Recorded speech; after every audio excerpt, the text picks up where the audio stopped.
go. When you had the answer and you were there alone, you left the door unopened when you knew that you would want more. Give it up, give it up, give it away while you were barely aware. You learned that day, cut off so much only remained while you knew that there was still a way. This is your only plan, oh now this is your only. Now this is your only plan, oh now this is yours. And you're right, you force it to yield, you forge it to the lines.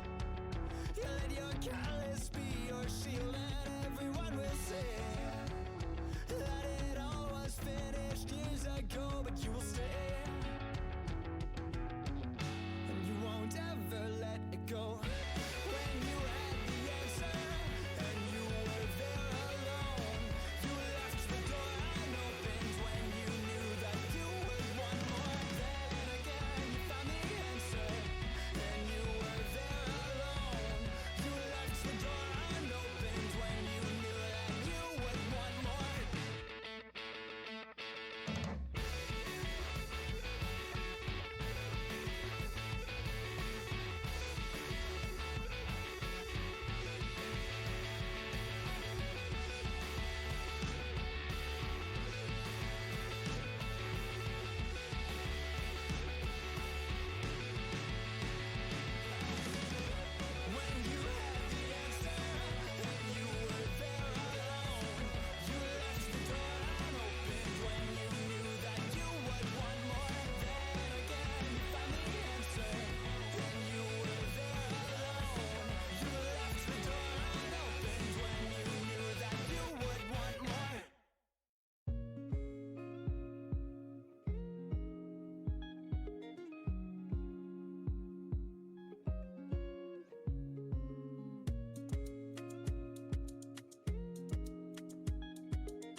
like we're moving backwards in your rearview mirror.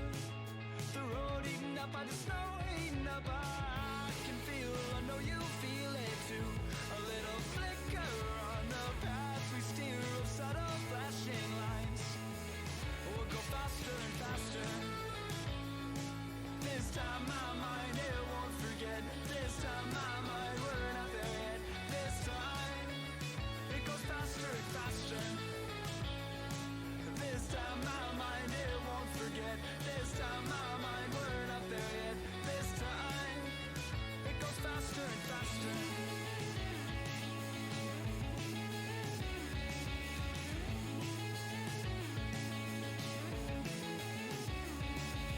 Faster and faster, dear. The road's still moving backwards. Now it looks so clear. The snow eaten up by the road, eaten up by. I can still recall the twists and turns, but it feels so straight ahead. A little farther till the end. We'll go faster and faster.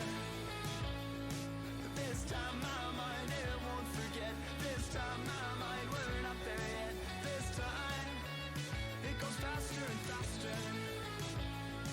This time my mind, it won't forget. This time my mind, we're not there yet. This time, it goes faster and faster.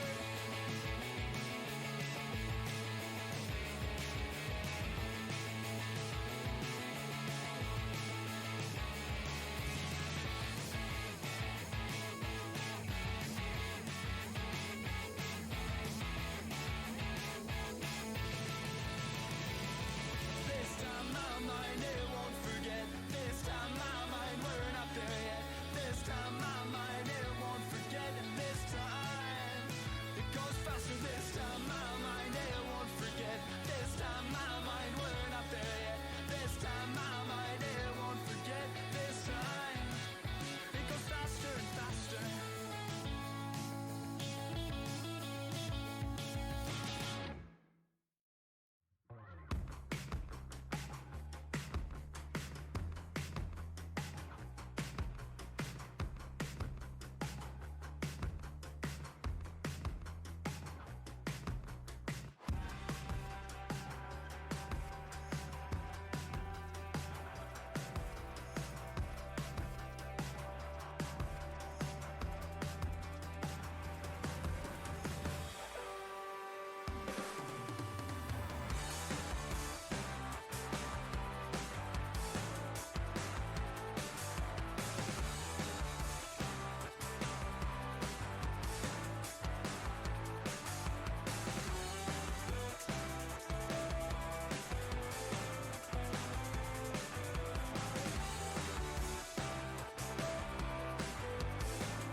Ladies and gentlemen, welcome to the Williams Student Racing League, presented to you by College of Esports.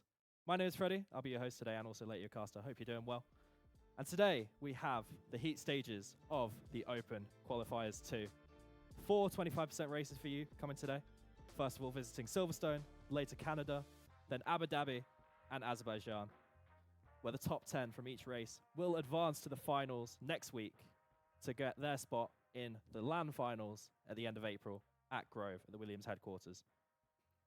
As I said, next week will be the finals of this heat stage, of this qualifying stage, where we'll have 2 more 50% races, and the top 5 from each will qualify for that LAN.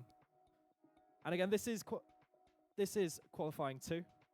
So we've already had about 10 drivers qualifying from last month's qualifying session. We have 10 more drivers in the next Open qualifying session.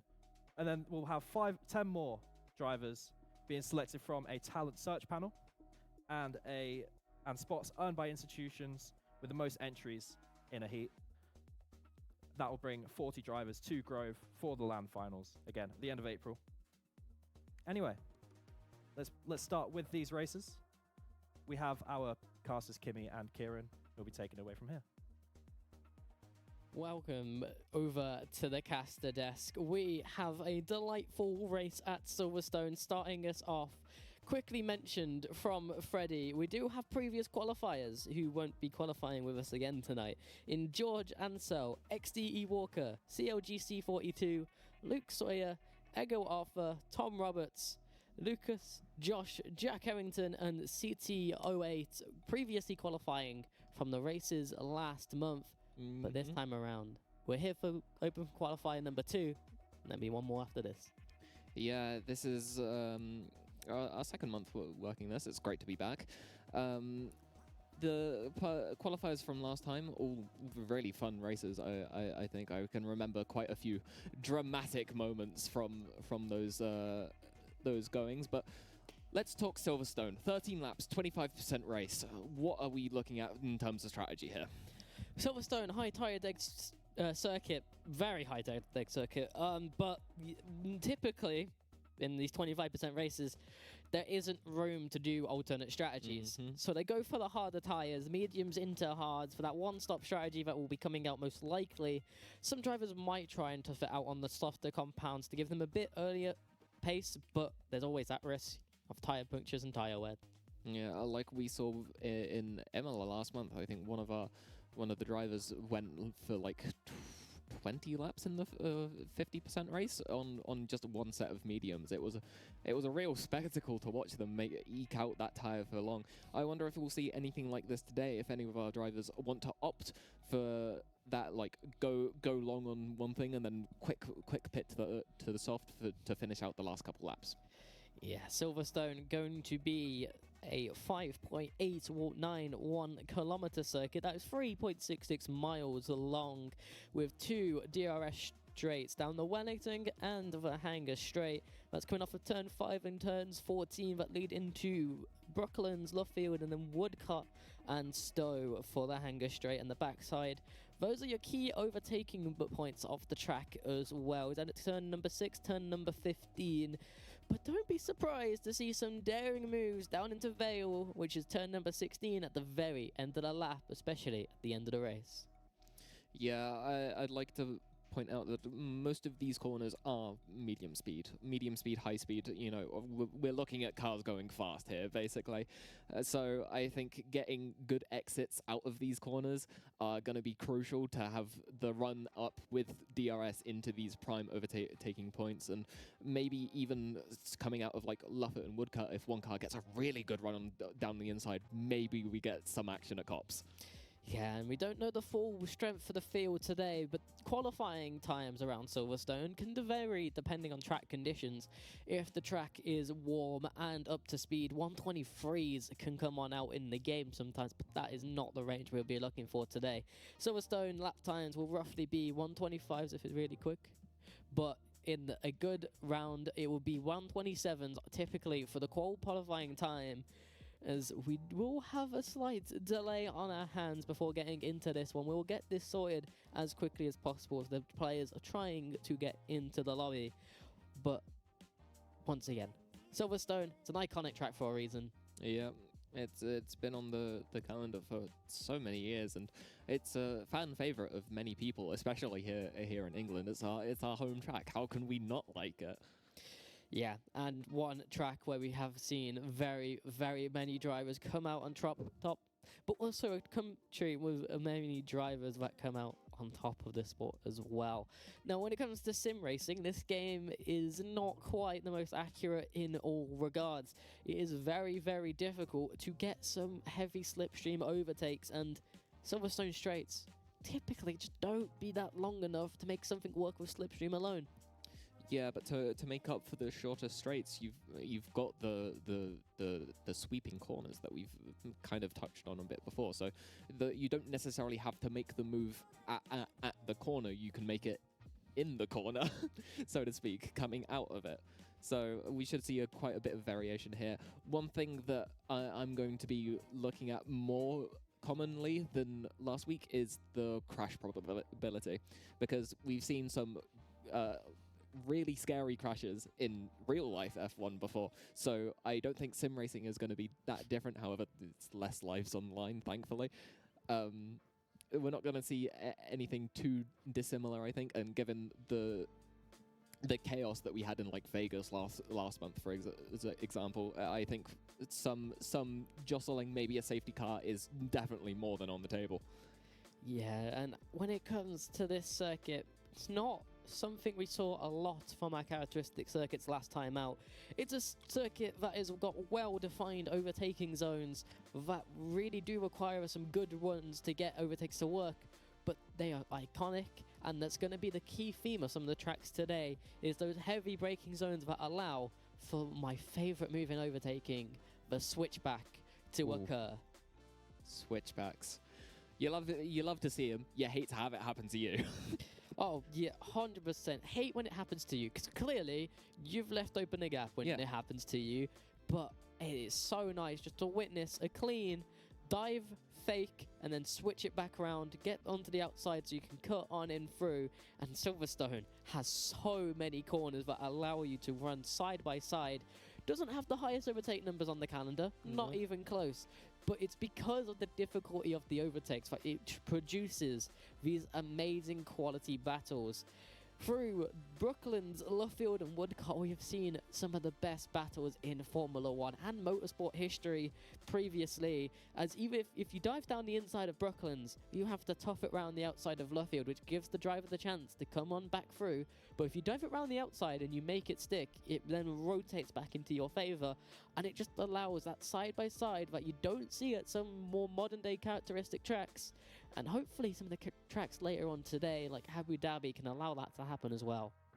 Yeah, you gotta hope, especially with Abu Dhabi's recently, I guess not so recently anymore, but the updated layout. You know, before it was kind of a bit, we're kind of in for a snooze fest. Now it is, I feel like it is actually quite exciting.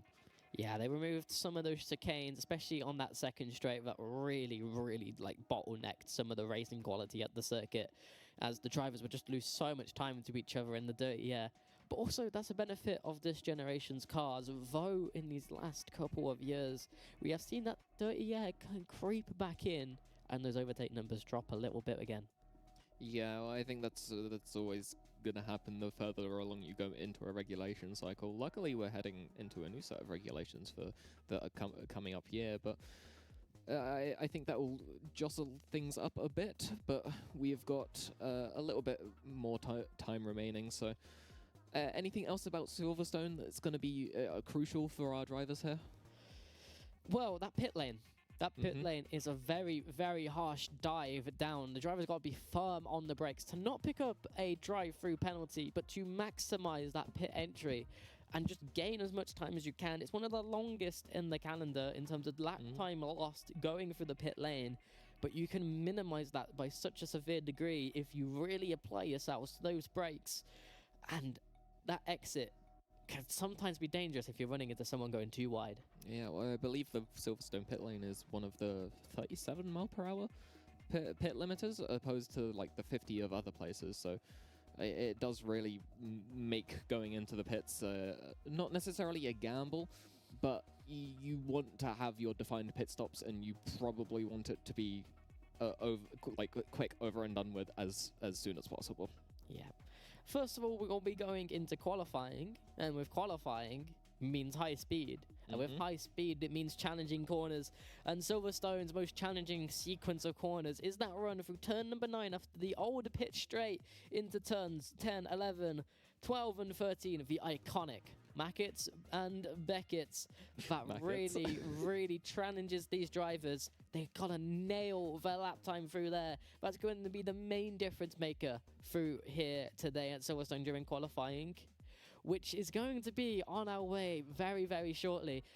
We are sorry about the delays. These things do happen, but it will only mean we will get this one qualifying lap in this one-shot qualifying format where all the drivers will be racing each other at the same time, trying to set that lap time down, but it will be on to that one lap. They have that one opportunity.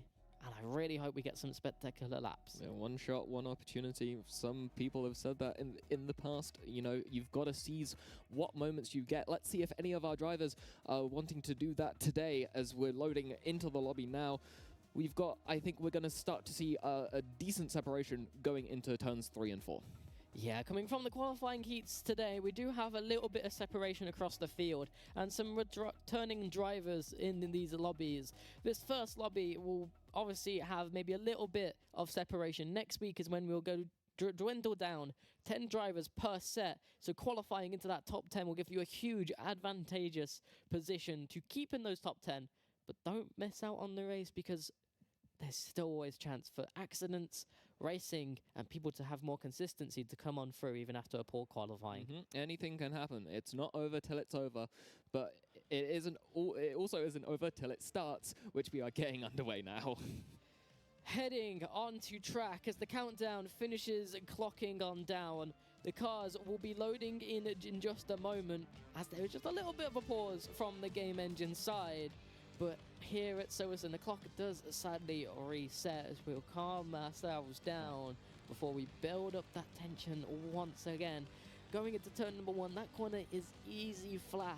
So it's going to be down to that commitment that the drivers see themselves going through. They're teasing us already, aren't they? Yeah, so we'll get into this eventually, and this is one hell of a track to go at. Look at the iconic wing-shaped pit lane building that is going to stare down the drivers with that tight pit lane entry. But finally, underway as we are riding on board right now with F1 Sim DVC as they go through into that first corner. You can see them going flat on out, trying to get over. Now we're out that turning angle to scrub as minimum speed off as possible, and then you want to get back over to the right, tap onto the curb just a little bit, but don't hit that sausage curb or you're going to lose so much traction time. As we now round, open that DRS as we straighten on out as we get a driver from C driver 2, but now coming round into Brooklands. You got to get over onto that curb, and you got to make sure that you can hug on in onto this corner to run wide out through the middle section,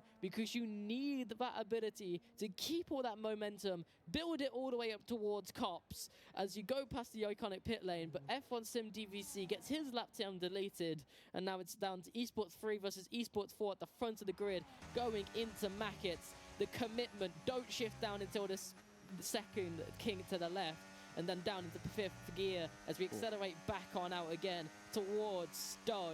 Building that speed, 205, 206, all the way up to potentially 210 miles an hour, depending on car setup, as they dive through towards Vale. It's a very quick one and a place for good overtaking opportunities, but here you need to get use of these curbs to narrow out that exit again, to get that run towards the line, short and shoot it out, and it's Esports 3, a whole 1.2 seconds ahead of second place. Wow.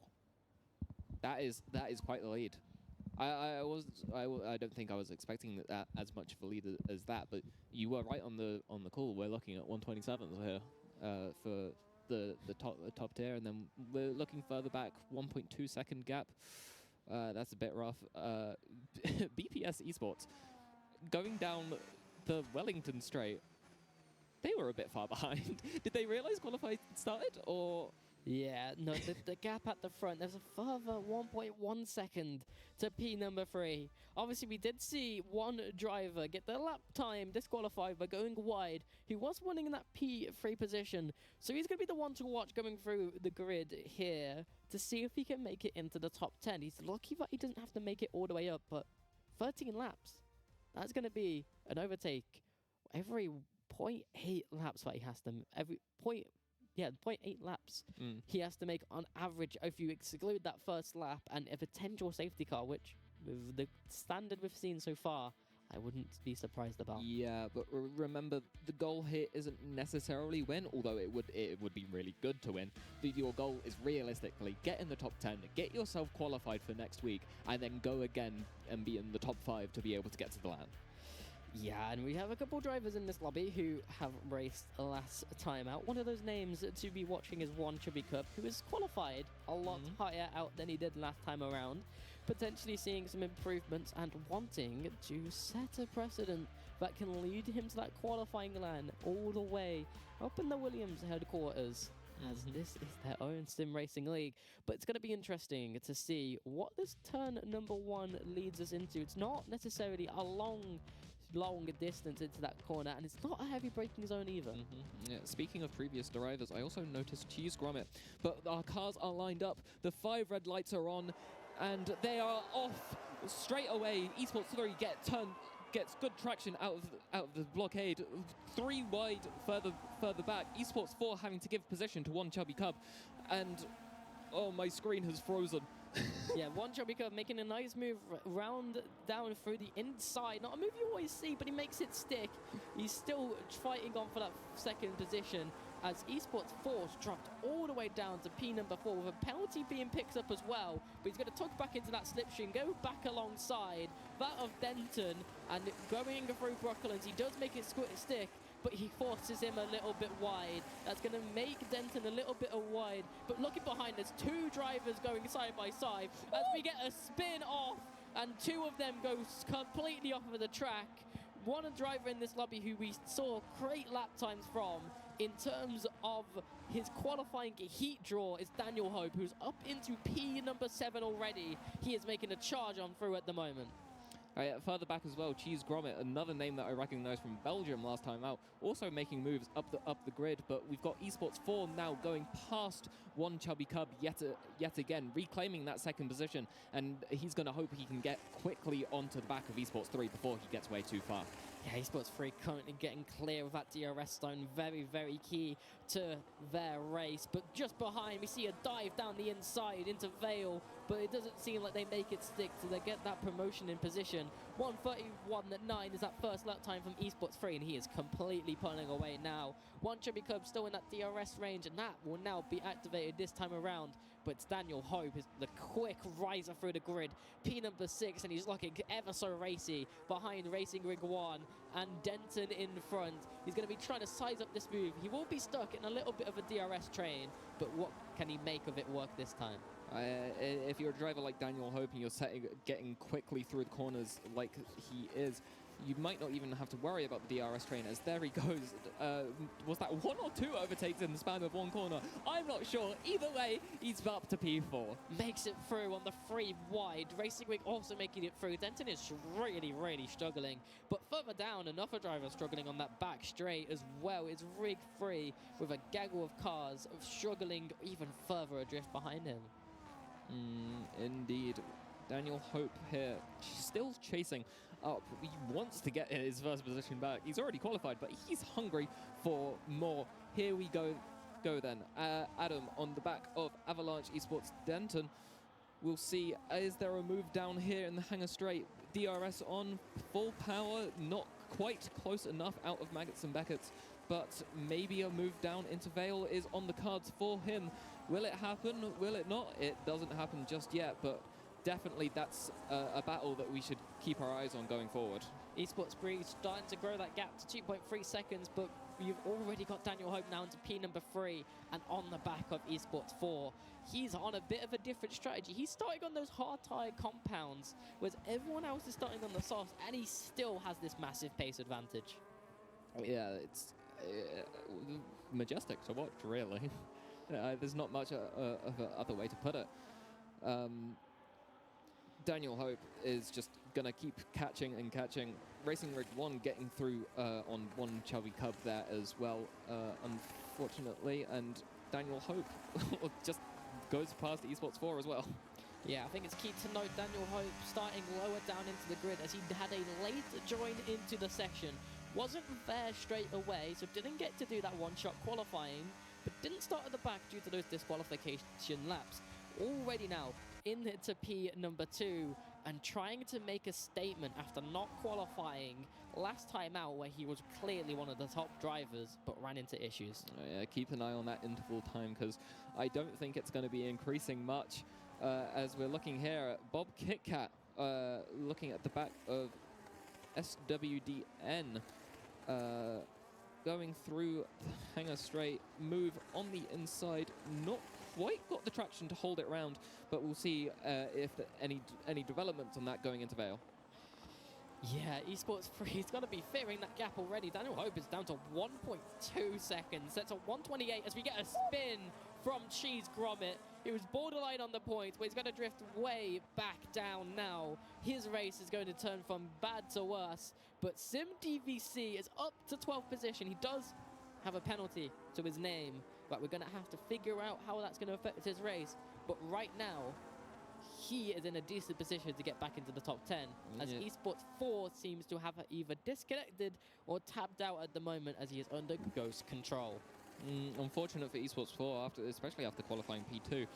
I don't think it will be enough to demote them out of the top 10, so they'll at least qualify to next week's races. But speaking of our top 10, we've got Esports 3 at the moment, followed by Daniel Hope, Racing Rig 1, One Chubby Cub, Esports 4, Avalanche Esports, Adam, Brad Lukey, Bob KitKat, and Local Coon. Daniel Hope is already chasing down the back of Esports 3 within the DRS range already, and avoiding penalties is the key to the game, as we see Cheese Gromit picking up one of their own. Lower down, you've also got Charlie Fortin, DVC, One Chubby Cub in Esports 4, who is still under ghosting at the moment, and hoping to get back on in so that he doesn't keep dropping down, as Brad Lucky is starting to catch up to Esports 4 under that control. But to the front of the grid, already on the back of Esports 3, Daniel Hope isn't going to likely find himself an overtaking opportunity, especially considering he is already derating that car. As we see a spin, Esports 3 trying to push himself to find some more lap time, as he sees Daniel Hope staring him down from behind, and he just finds himself locking up that front tyre and spinning it a little bit. But luckily for himself, he kept it under control. As we look to the back of the grid, we got our first lot of pit stops. Yep, there's still a 4-second gap between Esports 3 and Racing Rig 1 in second and third position, respectively. But for Daniel Hope now, especially with that spin, he's just going to go straight off into the distance, make that hard last as long as he can, and then pit towards the end for fastest lap on the softs, would be my guess. But now Bob KitKat still looking on the inside of Adam, seeing if he can make a move down here, and it's not quite on just yet, but I think that time is decreasing ever so rapidly, but he's got to make sure he saves enough ERS to be able to make something work during this next DRS down the hangar straight. You get a yellow flag on the start-finish straight from driver number 2, having a little bit of an incident on that main straight, but still clear of the leaders at the moment, so not affecting them.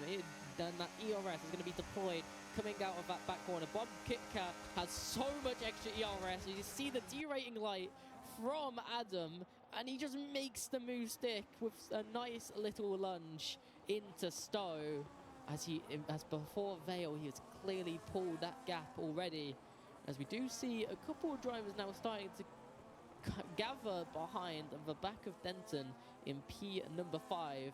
But we see Esports 3 dropping down the order, 8th position, but that's because he's gone into the pit lane very early into this race. But from those soft tires, he's going to have a bit of a nice one. But a crash in the middle of this corner, as we see Bob KitKat go really wide out of it, and Adam absolutely force another driver off of the track to try and keep position. I didn't see what that was. It was definitely behind Bob KitKat. I'm certain of that. But what? I'm confused. I mean, I know we said there might be a bit of chaos here, but I wasn't quite expecting that. Bob KitKat still within DRS range of Denton ahead, but that gap is increasing further and furthermore, and out in front, Daniel Hope now has a 12-second gap on Racing Rig 1. Yeah, obviously that's not a 12-gap provisional compared to Esports number 3, who has come into the pit lane first, maybe going to cut down some of that lap time, not struggling on the high tyre wear sauce this stint around. But Daniel Hope has just got so much clear air. But someone who doesn't have clear air is Coombe behind Adam. He's not going to want to be forced off of the track like he has witnessed other drivers, so he wants to make this one as clean and effortless as possible. Heading towards Vale, they're both going to dive into the pit lane instead, as a whole gaggle of cars in front. Racing Rig 1 all the way down to Combe, currently in the pit lane, all at the same time. Potential room for some undercuts and some pit stops based on the pit position to be a bit of a favourable moment here, as we do see Coombe all the way at the back. He has a huge chance to gain due to this pit position. hasn't quite seemed to work amazingly. He's still behind Adam in front of him, as we're seeing now. Esports 3 look onto F1 Sim DVC. Is there a move to be made? Right up down the inside. Esports 3 takes back second position on track. Now is just going to have to chase down Daniel Hope, get into his pit window. That is the key for Esports 3 here if he wants to have a chance at winning this race. He's got a large margin to catch back up. On those medium tyres, he should have plenty of pace compared to some old, degraded, hard tyres. But DVC, on that hard tyre, was already making some moves, and now has got clear air to set down the pace of his own with no interference. Now that Esports 3 has got past, he's got 6 seconds before anyone could be contesting him again. But this gaggle of 4 cars behind Denton, including Adam Akoum and Cheese Gromit, is now a little bit of a gaggle as we see Bob KitKat drop down to P13, run into issues. He also got held up in the pit lane as well and dropped positions there. His race going a little bit unfortunate, but hopefully for his sake he can find the pace needed to get back into this top 10. But right now, it's this race behind Denton that is going to really shape the form of this race for P in the top 10 positions, as Adam right now not directly on the back of Denton this lap around. Not quite, but is within 5/10. If he's able to save his ERS effectively on this next lap, the move is as good as done, I would say. But no much movements elsewhere. As I say that, we've got Esports 4 pitting again. Is that under the AI jurisdiction, maybe? Well, it remains to be seen. But they are dropping down the order rapidly. After qualifying P2, that is not what you want. No, as we see another driver go really, really wide off of the circuit. Ghosting is enabled for lap traffic here today, just to make sure that they get out of the way and don't cause too many issues. So this lapped car isn't going to be a bit of a threat, but it will give DRS assistance to Adam, even though he drifted out of that second window. He's going to keep him into contention with Denton at the moment, but right now, he needs to find a little bit more pace to challenge for that P number 7. As ahead, huge gaps have been formed, and this is helping DVC quite heavily to get back into this race. Yeah, well, remember, even if you're in the top 10, maybe today you qualify for next week, you still maybe want to try and make moves, drive cleanly, prove yourself for that driver's panel to get yourself in the extra qualifiers if you don't get within the top 5 next week. Yeah, obviously this week is critical to get into the top 10. Those panels of drivers will most likely be drivers who at least get past this stage by their own efforts. So this P10 is important, but Cheese Gromit and Come in front both go spinning into Stowe at the same time, both getting really loose on that rear end, which allows the lapped driver to get back through, but unfortunately for them, that's not for position, and will keep them still fighting for the top 10 positions. But Cheese Gromit kept the car under control more effectively than Kum and does pick up that P number 9. We've seen a lot of cars spin. I wonder if it's the tyre wear is maybe affecting them more than they would think, or if the surface of the track here is just exceedingly hot. The skies are very bright, and potentially high track temperatures will be causing a bit more tyre degradation in their favour. We saw the softs die off very quickly, but now onto the mediums, these drivers should be fine until the end of the race. Adam right on the back of Cheese Gromit now, 3 temps going towards Cops. This will be a tough move to make stick, but he is so much closer to the back of them now, but he's got to be careful not to pick up a penalty. But Denton does have one of their own to even out that playing field just a little bit.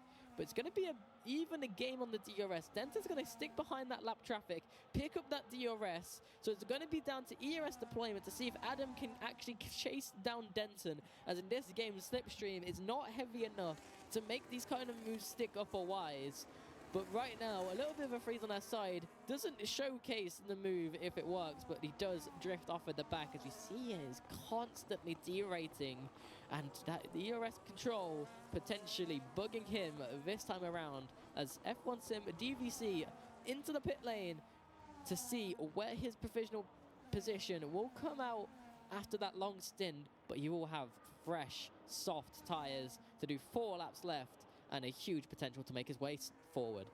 Yeah, but still comes out of the pit within the top 10. It's just on the cutoff for him, but is only is less than a second behind local Coom. Actually, and we've seen Coom have a couple issues with traction so far. It might be an easy move for F1 Sim, and we're still watching Adam on the back of Denton here, going round into the old pit straight and Cops corner. I wonder if anything is going to happen through Maggots and Beckett's. Some drivers find that section really difficult to get grip through. Yeah, DVC already making that move work onto Coom this lap around through Brooklands, but it seems right now that Adam is quicker in those slow speed corners and is struggling for the higher speed and the straights in terms of management. Yeah, it might be an ERS thing. We've seen him derating a lot through here, but local Coom still on the back of F1 Sim here. The move doesn't seem to be on quite yet, but he's going to try hang it around the outside, get a better exit down into Vale. Will it happen? Will it happen? On the inside, ERS derating through both of them. There is no move yet. F1 Sim holds position. F1 Sim holding position in the P number 9. A critical position, though, for local Coom to keep hold of that P10. Charlie Fortin is adrift by nearly 4 seconds in P number 11. Bob KitKat now in P number 12 is coming back into this race just a little bit, but with so few laps remaining, it's going to be so hard for him to catch up to local Coom. Yeah. Difficulty doesn't necessarily mean impossible, though. It can happen. We've seen Coom spin before. Maybe that happens again, as we're seeing a few cars in the background go wild there. Bob KitKat back up to 11th place. Local Coom still just under a second behind F1 Sim, but that gap is only increasing. Adam has also fallen off the back of Denton, but saying that, Denton is now on back of Brad Lukey. That should be the move that we're looking for later on. Yeah, Denton catching up to Brad Lukey and pulling that gap to Adam. He is now safe from that pressure of P number 7 and looking to put himself into P number 5, which in the races and next week would be the critical position to be racing for. And it actually seems like he's got way more pace, but that back end sticks on out. It seems like so many of these drivers, when they are sending it down the inside, are just having this rear end stick out of the back of them. For his sake, hopefully he keeps in front of Adam, which he does, but it just bring him back into play just a little bit. And with 1 and a bit laps remaining for the leader in Daniel Hope, who set a 1:26.6, faster than his qualifying lap as his track temperatures are ramping up. Daniel Hope has just gone clear by 14.5 seconds. Clear favourite here. We recognised him from last month's races. We knew he was good, but he's just showcased another level of quality here. As we're still on board now with Denton looking at the back of Brad Lukey. No move yet on the DRS, but ERS derating, looking to save as much of that as possible to maybe make a move in the hangar straight. You've got to think quite a few corners ahead here if you want to get everything done, but a little bit of oversteer out of that corner might make the move impossible. Yeah, he's deploying this ERS in a part of the circuit that's not really going to be favourable to him. Yes, he wants to chase down this gap towards Brad Lukey, but if you're deploying it towards Cops, you're going to have so much extra speed to scrub off, and it's going to actually not help you for the speed at Cops anyway, so you may as well save it for the straight here towards Stowe, but he's already down to 20% remaining battery, and even with that DRS, that lack of ERS deployment is not going to close down that gap enough. He will get 1 lap to make this work on to Brad Lukey, but Brad Lukey is caught up to 1 Chubby Cub, who is also facing multiple stacks of penalties to his own name as well. And with him dabbing into the DRS, this might thwart these late lap efforts from Denton to try and make his way into the P number 5, as Brad Lukey might find himself a helping hand to get into P number 4 and the 1 Chubby Cub on track. Yeah, with multiple penalties for the people in head. We might even see Adam in 4th place, depending on how it works.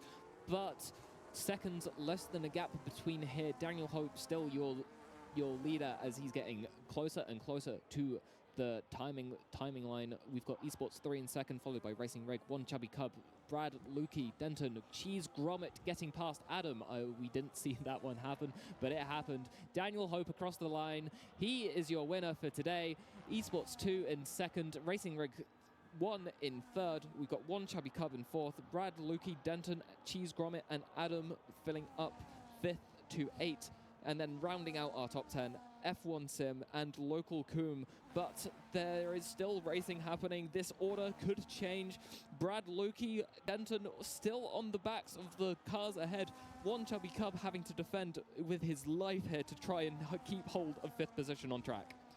5 temps is that gap, but it's actually accelerating a little bit for a moment, but down to 4 temps. He's not on the back of him yet. He's going to have to make something work through Stoke, but he's gone really, really wide. This might open up the invitation towards Denton, who's going to dive it down into Vale. He's really far off of the back of him. He's going to have to keep it down the inside, make it work, maybe even find the switchback happen through that next section, but it's to the line, and with a bit of a freeze, we do see that Brad Lukey loses out to Denton, and with the changes in order through the penalties being applied, the final order will be Adam up to 4th, Chubby Cup 5th, Cheese Gromit jumping massively up to 6th by keeping it cleaner and picking up less penalties. But it's down to Daniel Hope. He's your winner today of this first race of 4 here at Silverstone, and he is an absolute favourite going in towards these next couple of rounds. Daniel Hope on top of that podium. Let's keep an eye on him as we will be going to a break before race number 2 here at the Williams Sim Racing League.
If you think you are beaten, you are.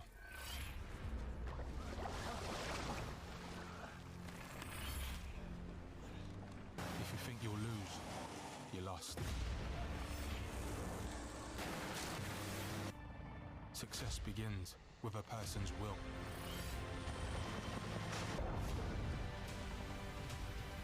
It's a state of mind. If there's not a heart to have, it falls apart. There's not a heart to beat there. It falls apart. If there's not a heart to have,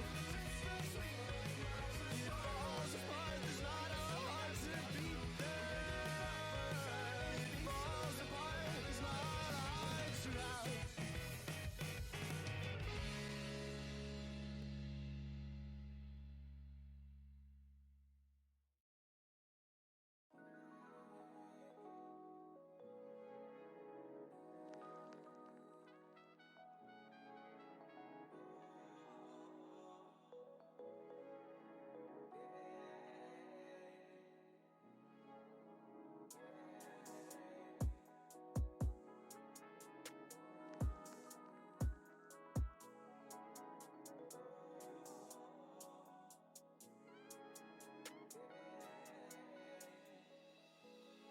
Continue my journey, the sky's the limit. I'm dipping out early to finalize digits.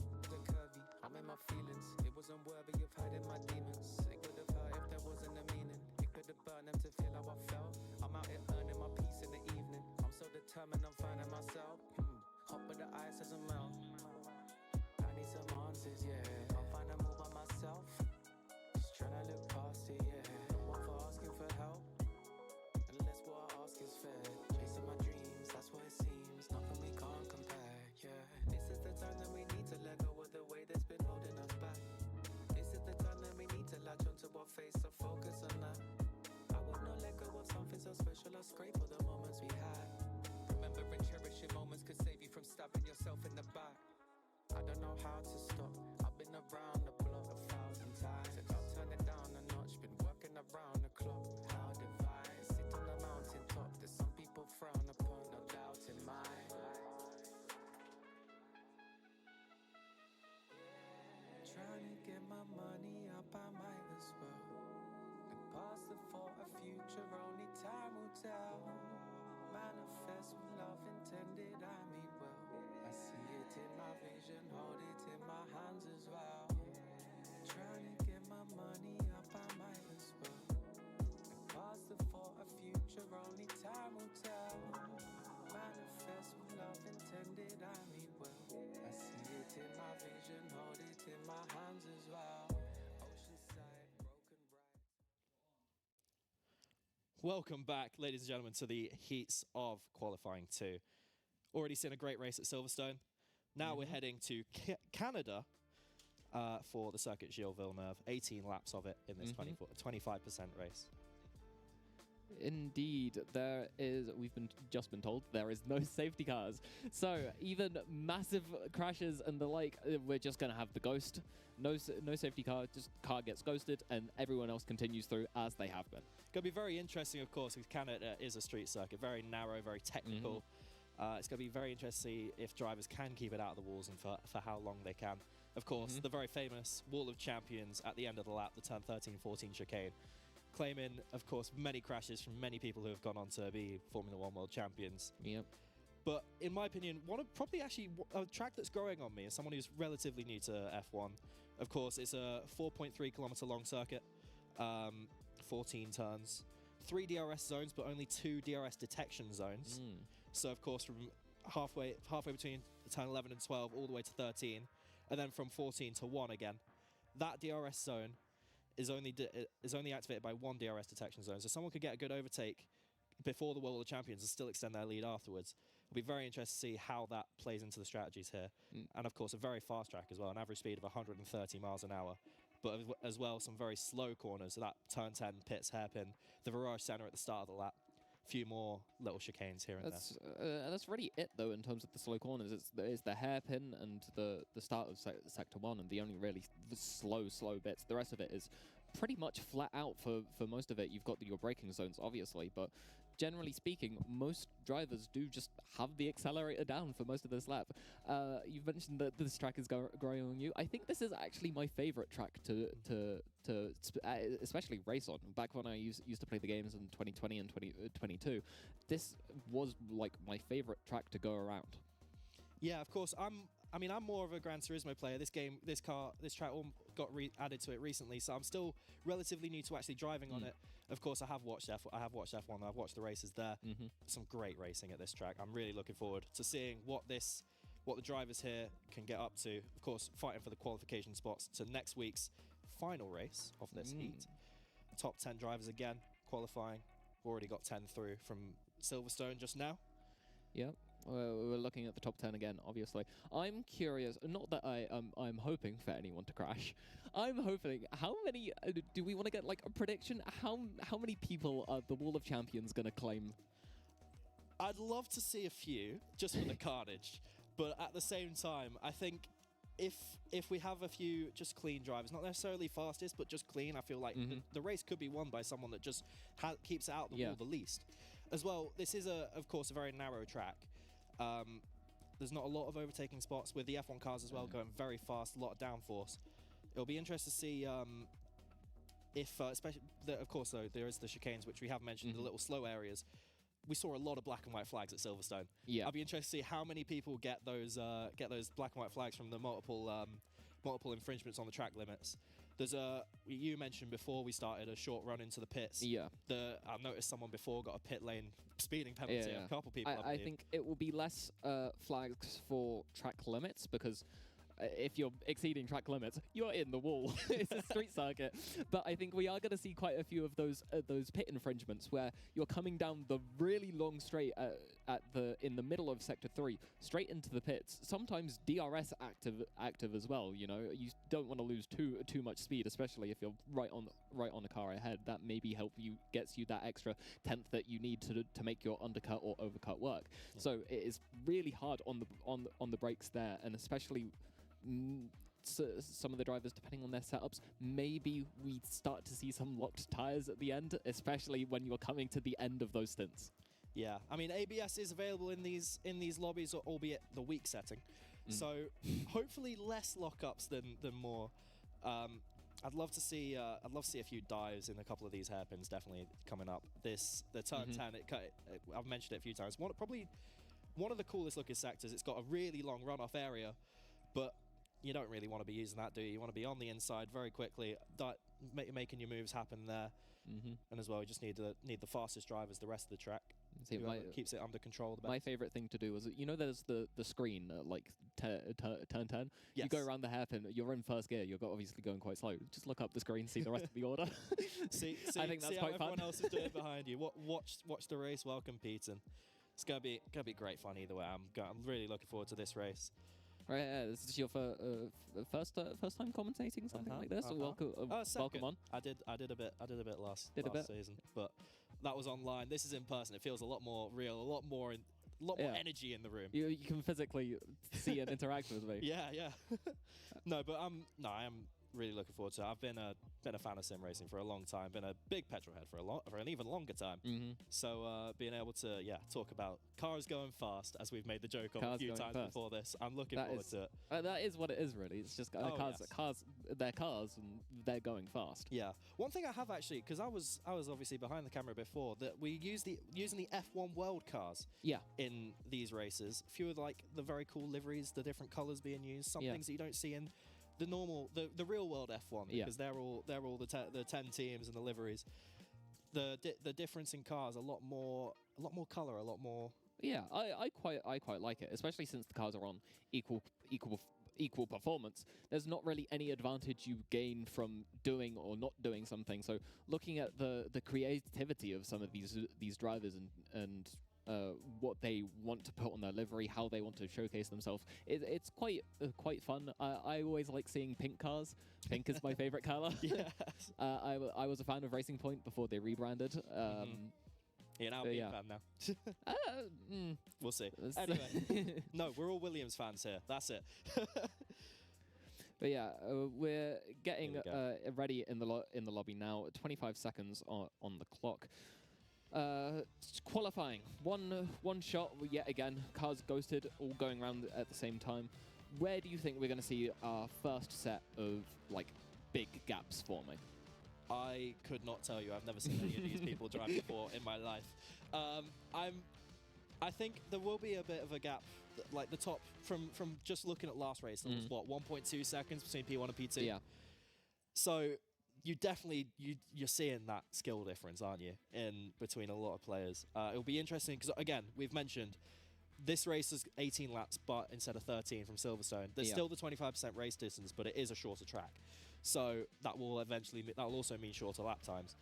The gap will be smaller, but at the same time, we may see the same thing of P1 is so far ahead of the rest of the field that, I mean, what can anyone else do except for watching or anyway? Yep, everyone is on track now. We're starting off of going on with driver 3 at the moment as we're going down into turn 1, turn 2 quite quickly following up afterwards, and then it's great acceleration out of there. Our screen is frozen, so I can't say exactly what's going on, but here we go then. Turn 3, turn 4, quick exit out of there. Driver 3 still on in 8th position, still looking good at the moment. Joseph Redrum up in P1 at the moment as we go on with them. DRS open looking now. down, DRS on, ERS deploying quite quickly. They're not on hot laps at the moment, surprisingly. They've got manual DRS really close on the corner there, nearly oversteering into the wall.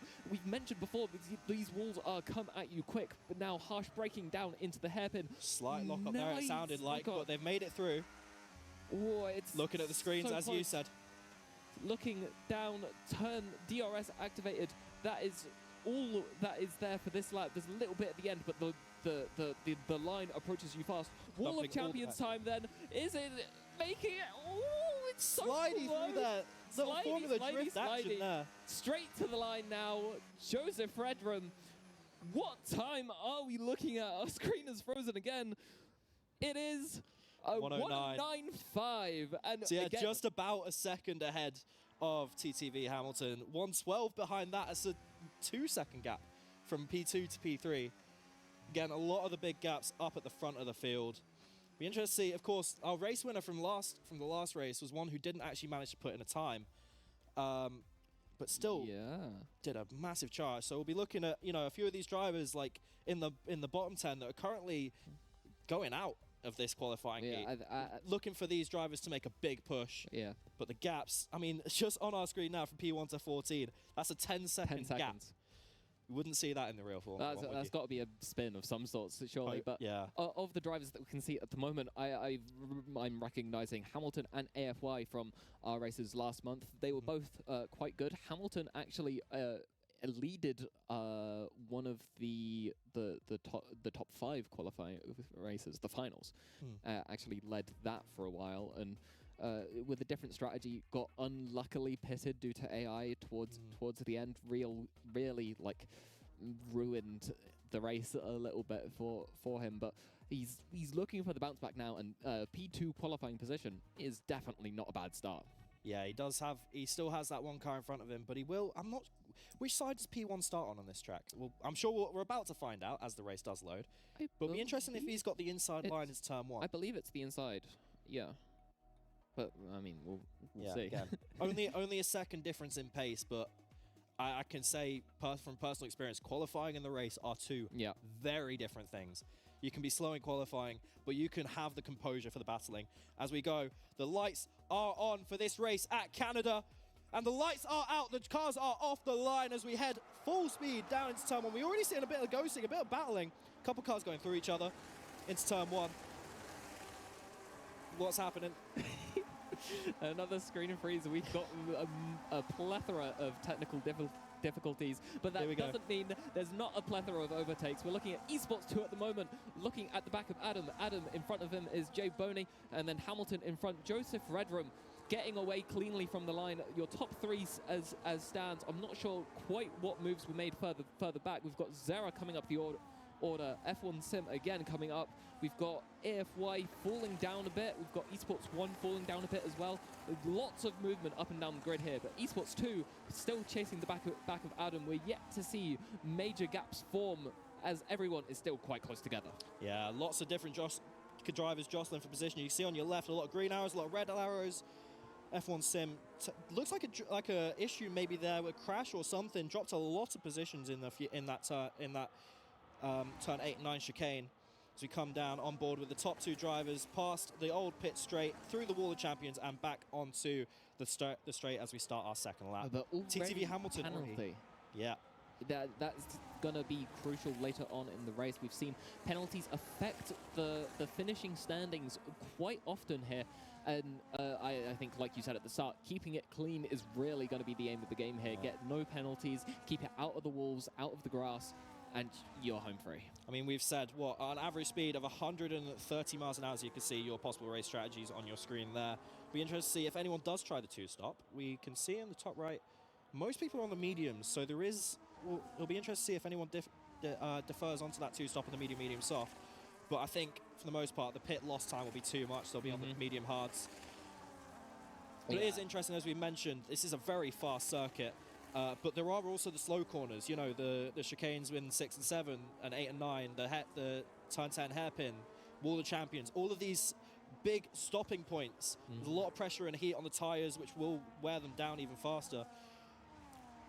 But of course, there's all these slow stopping points as well as the fast track in general, where if you're carrying too much speed, you are going to cut over those pit lines. We've already seen, or the track limit, sorry. We've already seen a couple black and white flags been pulled out. But Joseph still in his lead in P1. TTV Hamilton still keeping just within that DRS range as they head down through Sector 1 towards that first DRS detection zone. Yeah, Hamilton still keeping in behind, but has the penalty to his name. So if he is able to get ahead at the moment, as we're seeing Zara get past driver 3 there. Zara, another name that I think I recognize from last weekend, a Belgium race to be specific. But yeah, Hamilton still on the back of Joseph Redfern. Still going to try keep that thing, bit of sliding over there for driver 3 over the curbs as we're looking at the DRS now. On driver 3, I believe that is, we're currently on board with on the hard tyres to start, actually. So that is a differing strategy there.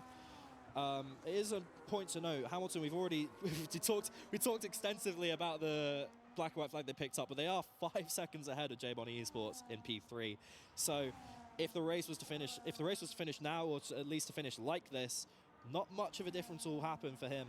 They will still keep that P2. It's just a case of whether or not, it doesn't matter anyway, because J-Bonnie's picks up a 3-second anyway. Well, yeah. So that negates those two drivers. They will just, they'll both go down 3 seconds, but that will lead J-Bonnie to a little bit of exposure to the drivers behind him. It looks like 1 second behind, then another 0.6, 0.5. Lots of changes there. So we'll lose a couple positions to those two if he cannot get ahead. Bertram got past Adam during the turn 10-11 hairpin whilst our screen was frozen as well. Now we're looking at Zara on the back of Harry. Harry also on the back of driver 2, but Harry picking up a penalty here. 3 seconds, that's going to be potentially detrimental later on in the race, but Zara getting close. A little love tap on the back of Harry there. Just picked up another 2 black and white flags for different drivers as well, but we're also just following Zara there. As Harry picked up the black and white flag, also went very wide off the track, it looked like. I don't know if that's going to be a warning. We of course don't see warnings, but we do see the penalties. Yeah. So it'll be interesting to see if they have been given a warning for that track limit infringement, or if it was just me seeing things. I think we're starting to see a bit of a DRS train happen here, with driver 2 leading it, Harry, Zara, and then driver 3 coming up to close it off as well, as these 4 cars are all quite close together. And I wonder if jostling a bit of positions between themselves, just handing it back and forth maybe. We'll see. I think it's going to be down to whoever keeps it cleanest, as we're seeing Bertram pick up a 3-second penalty further ahead. But these 4 cars still... Gap isn't quite closing. Harry looking up the inside of driver 2 there, makes the move stick and gets ahead before the switchback on the second corner. He takes over P7, driver 2 back behind. We did just see on our screen that I believe, correct me if I'm wrong, I believe it was F1 Sim DVC4 getting a 10-second penalty for a severe collision with, I believe it was Blades, because I believe I saw the Xbox logo pop up.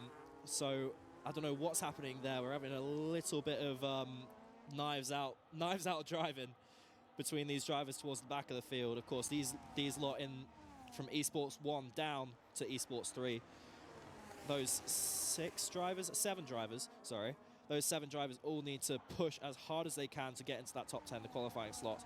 But of course, AFY now it is in P11, 9.5 seconds behind Oldham Driver 3, I believe that is, in P10, where that is the cutoff for qualifying for the finals next week. Zera getting pushed wide down into the hairpin. Driver 2 doesn't want to lose any more positions, but they might not have a choice in what they want there, as Zera still right on the back heading into the wall of champions. There is no move just yet, but can they get the better exit down into turn 1? Doesn't quite seem that gap is increasing. Maybe too much speed carried into that braking zone there. And driver 2 right on the back of Harry now, trying to look through, and does the move happen? Not quite. Our screen is frozen again. We'll find out when we're back. It doesn't happen. Harry keeps 7th position ahead, but driver 2 not looking to give it up just yet. Down into the next hairpin, gets right up on the inside. Does he hold the position? Too much no, braking. Harry has a better run off the outside, but they're both slipping. There is no traction there for either of them. They're working their tires to the bone. DRS from both of them. No one's wanting to give it up yet, but driver 2 keeps position going down into the hairpin. Shoulders are absolutely out between these 2 drivers. SUFC driver 2 just getting the better in that in the middle of sector 2 there. Now ahead by just over 0.8 per second, now just under 0.8 per second. As we come through past the old pit straight through Virage to Casino in the big long DRS zone before the Wall of Champions. Jumping up forwards to 4th position, UOC Bertram coming through Virage Center now on the back of J Bonnie Esports in sector 1. Indeed. And it's interesting. I'd be interested to know what sort of setups these drivers are running, because of course we've seen so many drivers in these trying to DRS trains, trying to get overtakes, but DRS won't give them enough of an advantage if they're all running low downforce setups, which around a track this fast, I'm gonna have to. Yeah. It's like, it's not necessarily the lack of straights, since the straights are really fast, and we're seeing Harry and Zera and get past both driver 2 and Harry in one corner. These 4 are giving us a lot of entertainment here. Driver 2 slipping a back bit on the exit of turn 4 there. Or was that turn 6 or 7? Sorry. It's in sector 2 anyway. It's in sector. Yeah, though these 4 drivers all getting friendly with each other. Seeing, gotta say, I mentioned it before. The F1 World liveries are very cool. I'm loving the colours we're seeing.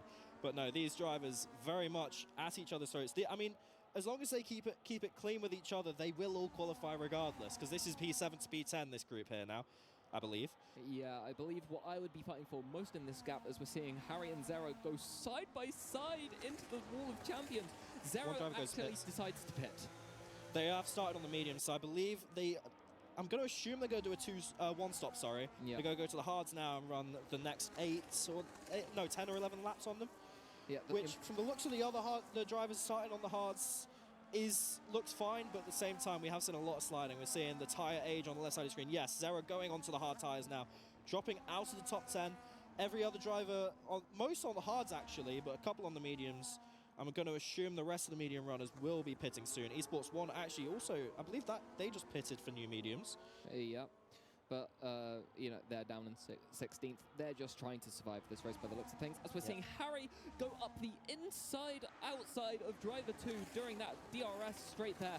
What a move. Makes it before the corner even happens. Is driver 2 able to hang on in the inside, get the traction, hold on down into the hairpin?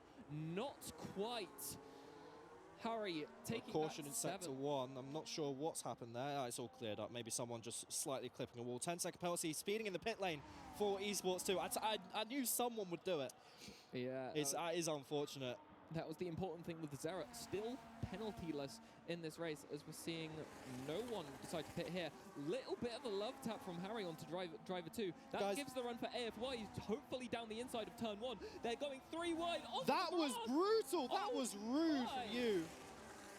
AFY, though, does get on the inside, does go past everyone else. That's a spin. That's one driver spun. I believe that's SUFC driver 2 just spinning through turn 2 in Virage Center. These drivers, the elbows are fully out. We might have just witnessed a murder. Who was it that got pushed onto the grass before turn 1? Managed to survive it somehow. believe that was Harry that went onto the grass. Driver 2, AFY and Harry all down into that same turn. 3 into 1 usually doesn't fit, and it didn't this time. You can see on the track map now on the bottom right, pretty much the entire field is all over the track. Got to say though, but bump drafting through the wall of champions, I'm not too sure about strategy. that. I mean, I'm not sure that was the intent. Of course, that we have a slightly reduced damage in these races, so these drivers can afford to have their elbows out a little bit more than you'd see anywhere else. But at the same time, lads, like, come on, keep it clean. We want a clean race. Although I've got to say, I've got to say though, the elbows out has been very entertaining in the least. Very clean there through the wall of champions 4. I believe that's esports 2. To go on board, 180, almost hitting 190 miles an hour before the first turn. I mean, we knew this race was fast, but damn, they're making it look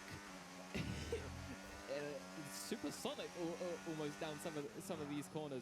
Little light braking on all of these chicanes, and the chicane themselves having to go one way than the other is really allowing for some great racing here. We had a similar thing in Zandvoort as Joseph Redfern still out in the lead, still yet to pit. I believe they're on hards, or they started on hards. They are. Yep. Still yet to pit. They've got a 21-second gap out in front at the moment. Hamilton falling back down into P3, and also Joseph Redfern, the only person without a penalty. As we're now looking at Zera on the back of driver 2. Zera wants revenge. The pits have come out for them. Zera still on DRS, not quite a move yet, but into that hairpin will be crucial. This is the battle for the final qualifying spot, as Zera is in P11. May have an advantage, I believe, coming through to the turn 10 pits, hairpin, and of course the Virage Casino shortly afterwards. DRS should be on their side, but they make the move anyway. They get a slightly tighter line before the DRS flap even opens, and they have it anyway, so that will be a lead increasing as we go down towards the Wall of Champions. I'm not sure though if driver 2 has pitted yet. It may be a case of worn tyres versus new tyres.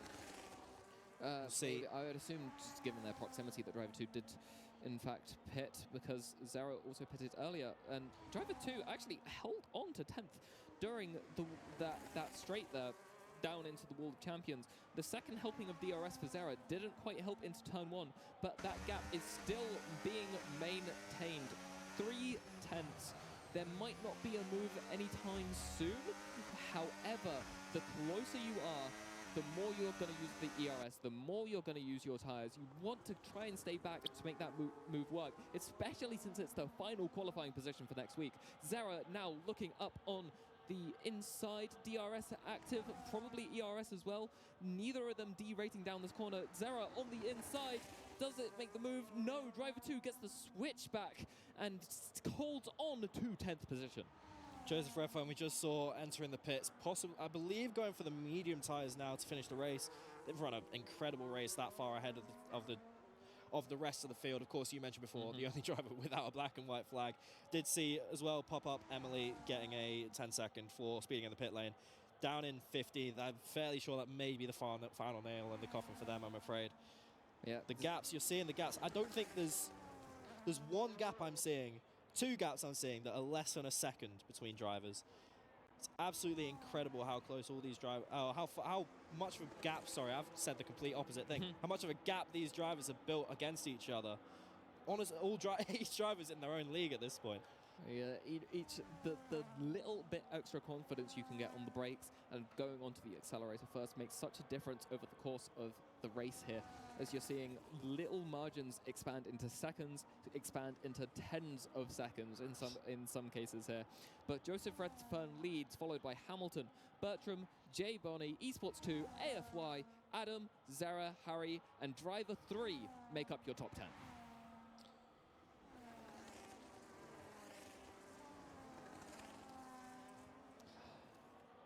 Now who are we on board with? Jay Bonney Esports as he starts his... Oh, wait, no, wait, that is the pit. That is the start-finish straight. I wasn't losing my mind. That is the start of lap 13. 5 and a little bit more laps to go for this race.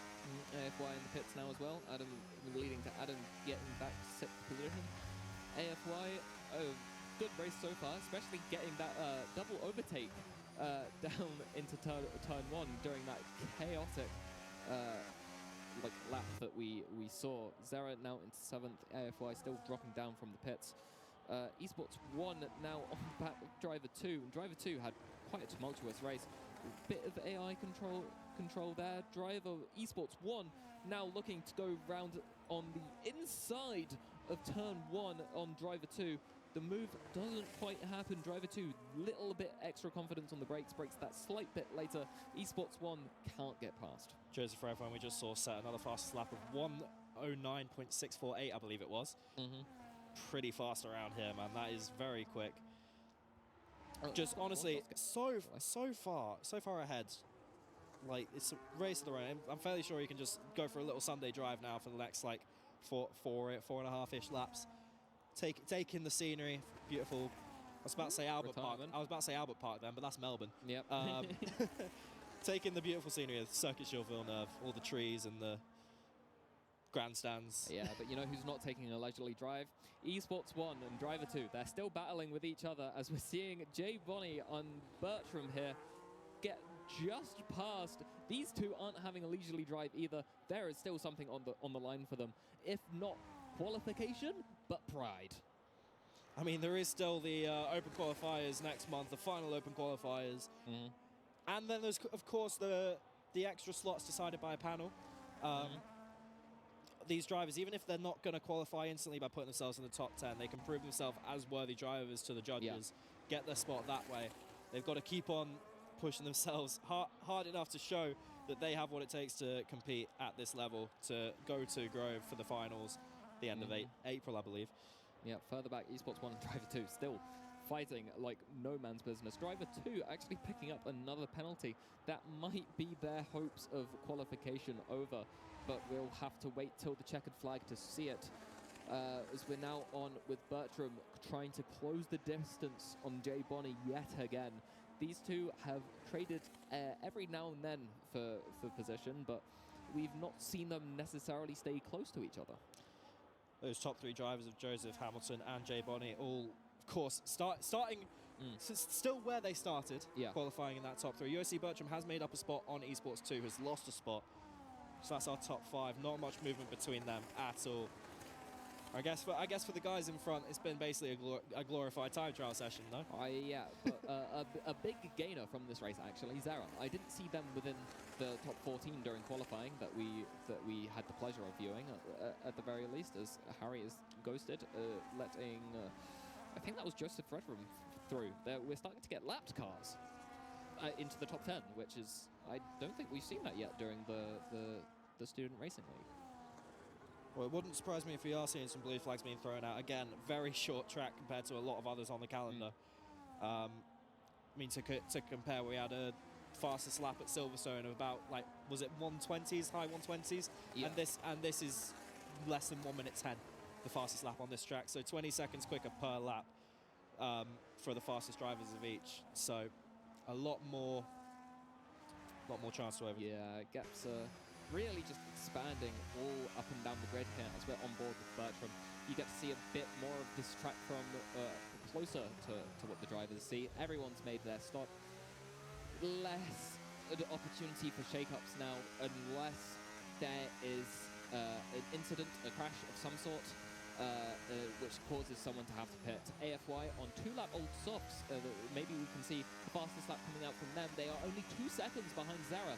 That might be an opportunity going into the last race if they're able to make up the time. It's an interesting gamble, because if that went wrong, they may have not been able to finish on those tyres. So, in fact, they've gone to the softs. Oh, that is a slide. Speaking of, might be the commentator's curse, that one. Sliding. Maybe. Sliding, as we were talking about, and those soft tyres, they're really going for it on them, using all of the grip available to them. I'd be very interested to see at some point before we finish this race who's picked up the most in penalties. I feel like a mini championship to see who's got the highest penalties in the black and white flag. It's like you've got the constructors and the destructors. Now we've got penalties. But AFY actually now within a second. This move might be on. We were kind of joking about it a little bit, but these softs still being relatively fresh, especially compared to the mediums or the hards that everyone else is running. The move is definitely on here if they're able to get that good of a run into one of our DRS overtaking zones. see down at the bottom of our time towers, unfortunately, we have had one DNF this race. I'm not sure if that's retiring or a crashing out, or unfortunate for them, won't be advancing after this race. Unfortunately, I think it is this is definitely a tough lobby to advance from. Those top 10 drivers, or top 3 definitely, so clear from the rest of the field. Yeah. But it is as well, even we look at the cutoff point between 10th and 11th, there's a 10-second gap there, almost 11-second gap actually. Yeah, driver 2 being involved in a lot of battles previously, but the battle now is AFY onto Zera. Those softs versus the hards of Zera, the old hards versus the new softs. I wonder who's going to come out on top here. AFY having so much more traction within the corners here, going around the hairpin on the inside. Is there See, a move all of that grip just being used on the inside line. Unfortunately, not quite. Going that tight means you have less speed through the exit of the corner, so just But the wall not of quite champions. enough. The DRS flaps open though either way, so that is a nice little overtake for AFY up into 7th. Zera back down to 8th, but plenty of gap between them and the drivers behind. Joseph Redfern's finished. Yeah. Sorry, we were just talking about everything else happening behind. He's already finished. AFY and Zera finishing after that from P7 downwards. That's incredible. The top 6 drivers a lap ahead of everyone else. Yeah, I just... Sorry, that's completely caught me off guard, that. Joseph Redfern, that was what a great drive from it. We didn't mention him at all because he just kept it so clean. Still, I think the only driver with 0 penalties. Yes. Kept it clean quite throughout. We've got everyone here finishing all up and down the order. Joseph Redfern lapping up to 7th position. That was a monster drive from him. As our last couple of people are looking to finish out. And we do now. see, as the penalties have shaken out, you see the top 10 on the left side of the screen. They are the people who have qualified to next week's racing. Joseph Redfern, well done. I'll get you a quick... I can't remember our top 10, and we're going to the podium now. It was on the stream at one point. You'll see it as we go to the podium celebration. One of my favourite parts of the online racing. I love the fact they've included this. But with that, thank you for watching the Canadian race. I'm going to throw back to Kieran, who's on the host desk. Hello, welcome back to just a little bit of a recap halfway through the day here at the Williams Student Racing League, brought to you by the College of Esports. 2 races down at Silverstone, followed by the circuit Gilles Villeneuve, named after the iconic driver, of course, from Canada. And they're going back to that first race. Daniel Hope coming from the back of the grid after not being able to set a qualifying time and dominating by nearly 12 seconds in front after an incredible race for himself. Not to be forgotten was the drivers behind as well.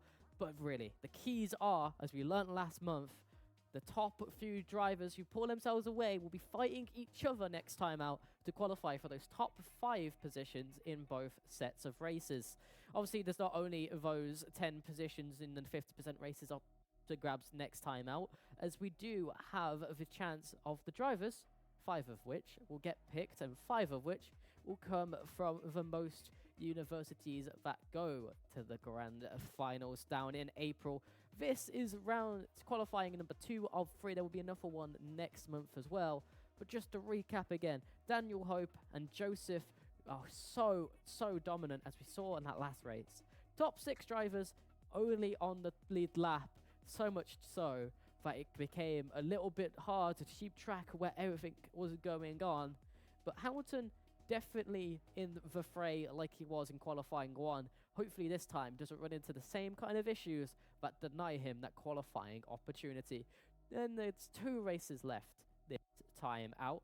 First, we will be heading over to the Abu Dhabi Grand Prix, followed by Azerbaijan later this evening, both of which will have, again, the same one-shot qualifying format and 10 drivers qualifying from the race. We'll be back shortly after a little bit of an intermission for that 3rd round at the Williams Racing League.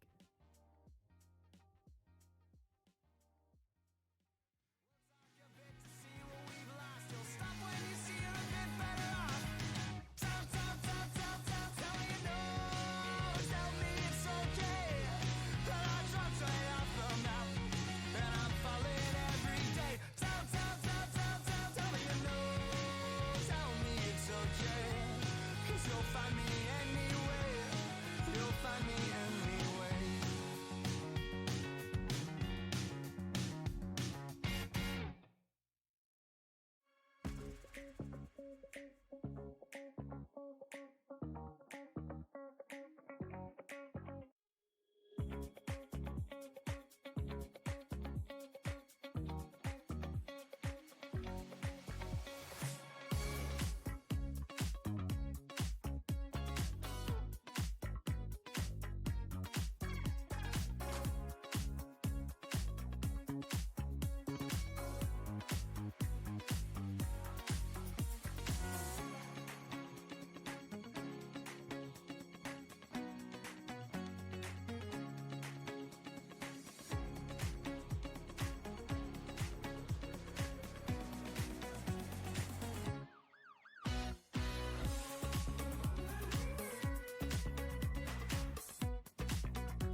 go.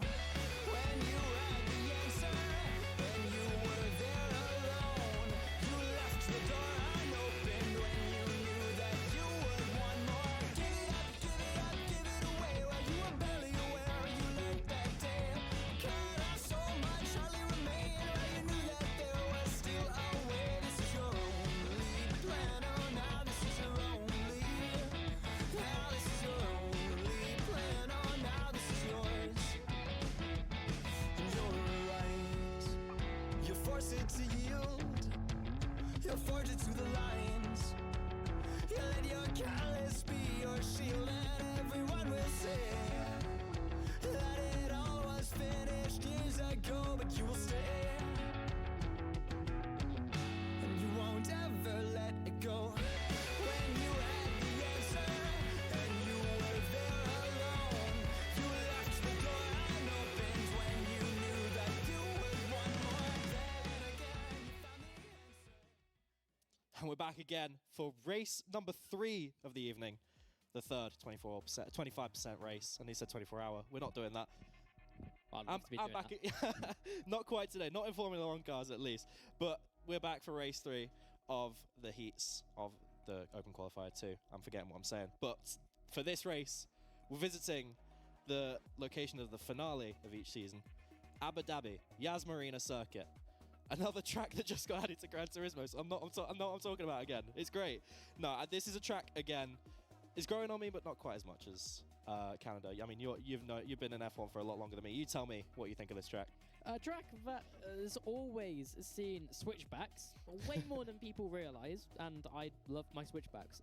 So I have a bit of a favourable bias to this track compared to other circuits.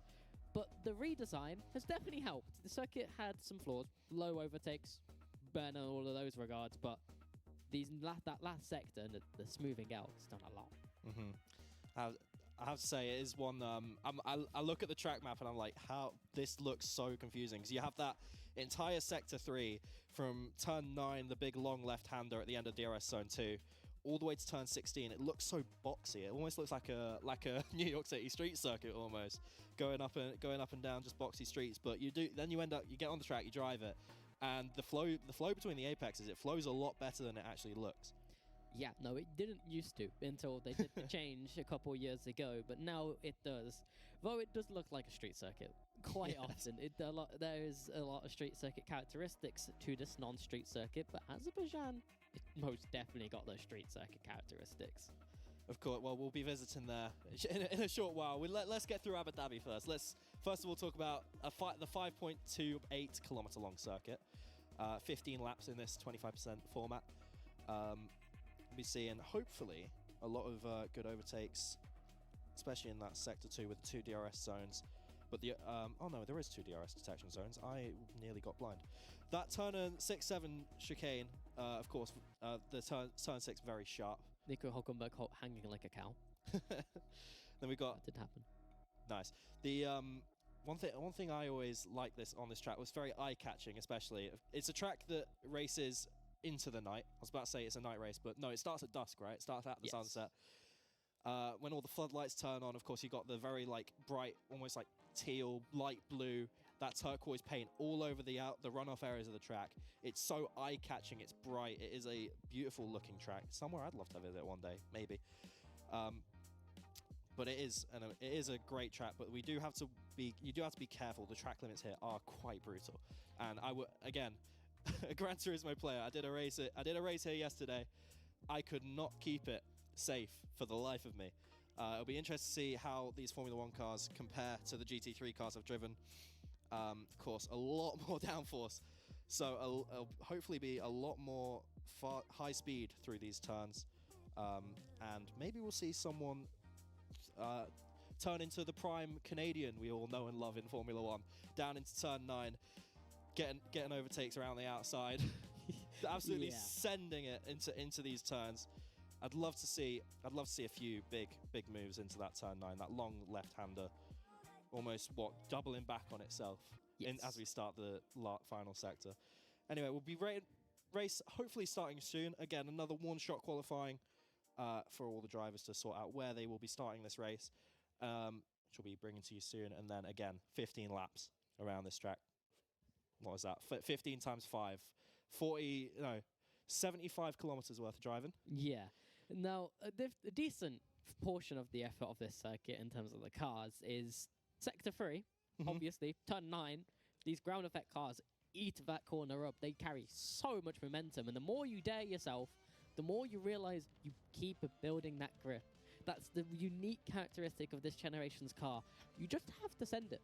If you don't get the grip out of these cars. And turns 2, 3, 4, turns 9, if you don't send it more than you realize you can, compared to the last generation of cars prior to these, you don't get the grip from the ground effects. You need to keep that momentum up, and these corners with that banking through them as well really punishes those cars. So it'd be key to watch these drivers through those corners in this race, see if they can really eke out that advantage. Otherwise, they've got that Sector 3. They need to keep it technical. I mean, I've mentioned how iconic the track looks under the floodlights at night with the bright blue paint, but it would not be right talking about how iconic the track is without talking about the gap between turn 13 and 14 underneath the W Hotel.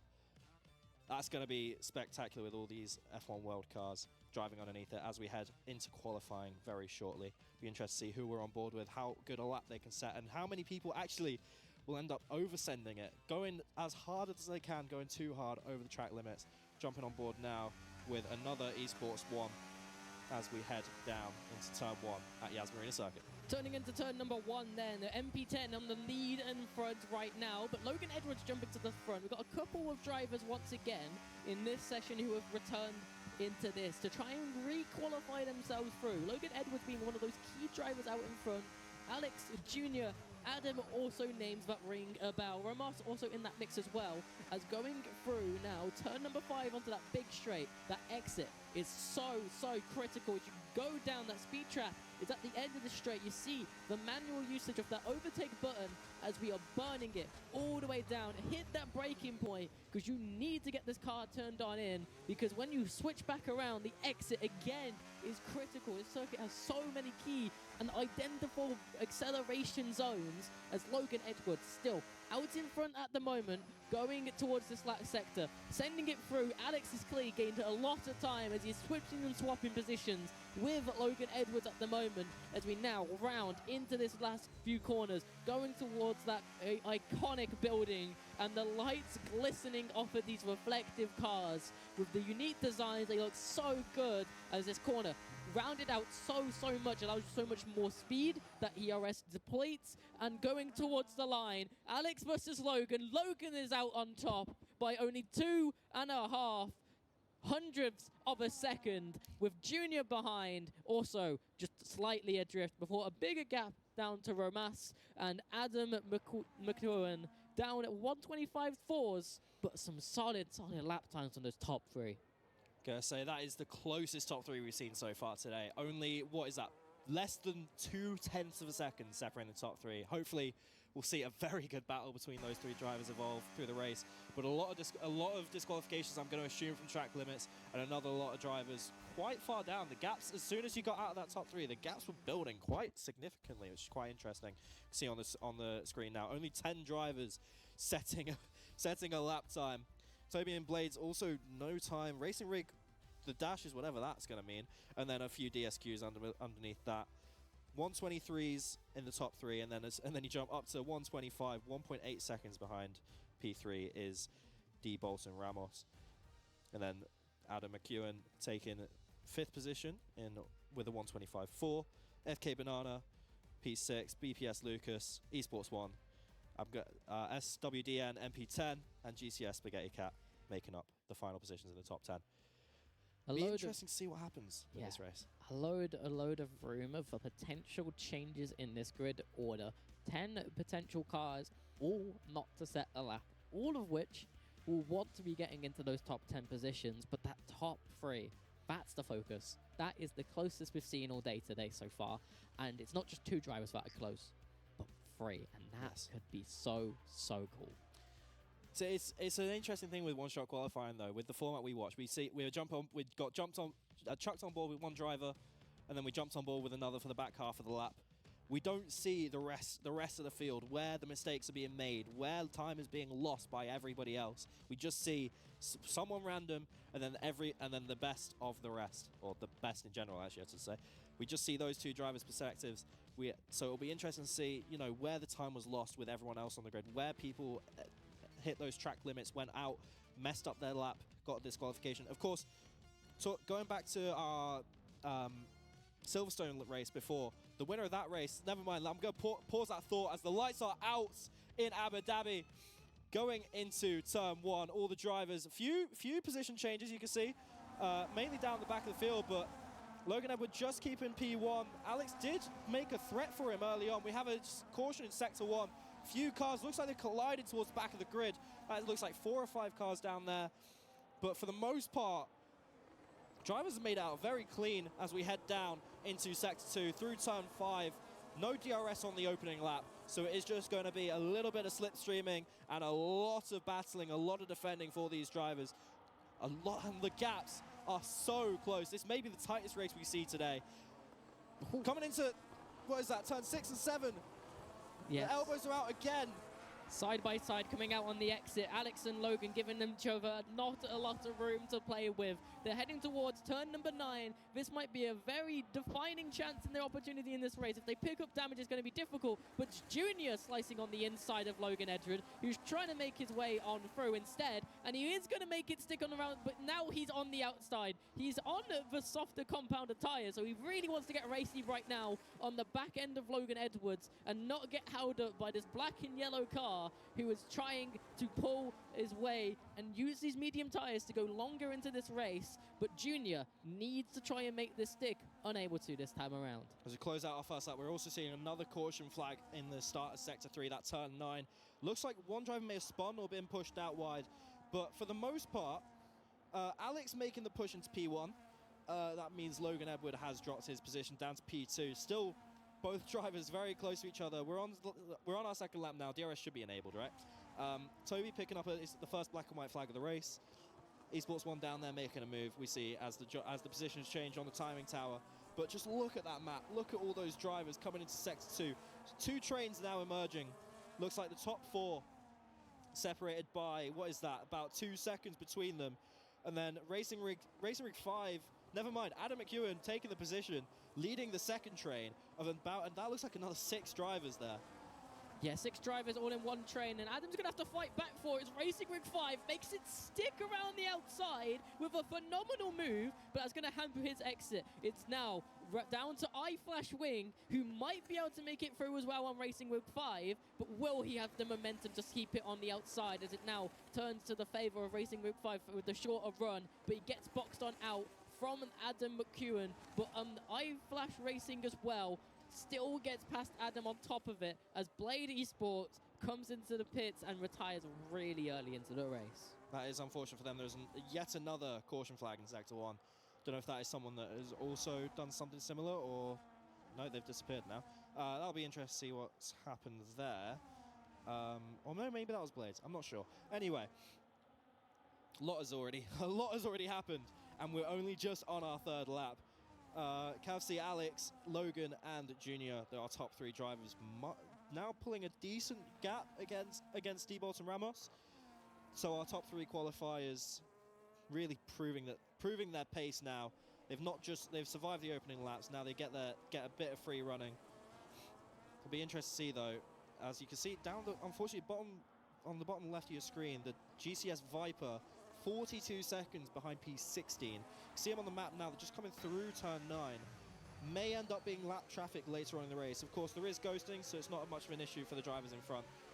But be interesting. It's unfortunate for them being so far back already.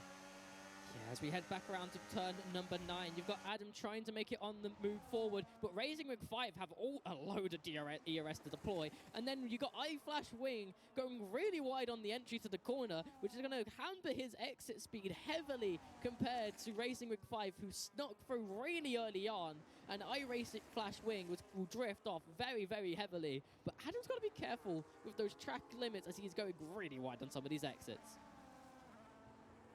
It's interesting to see now. So, not a lot of position changes now, especially up towards the front of the field.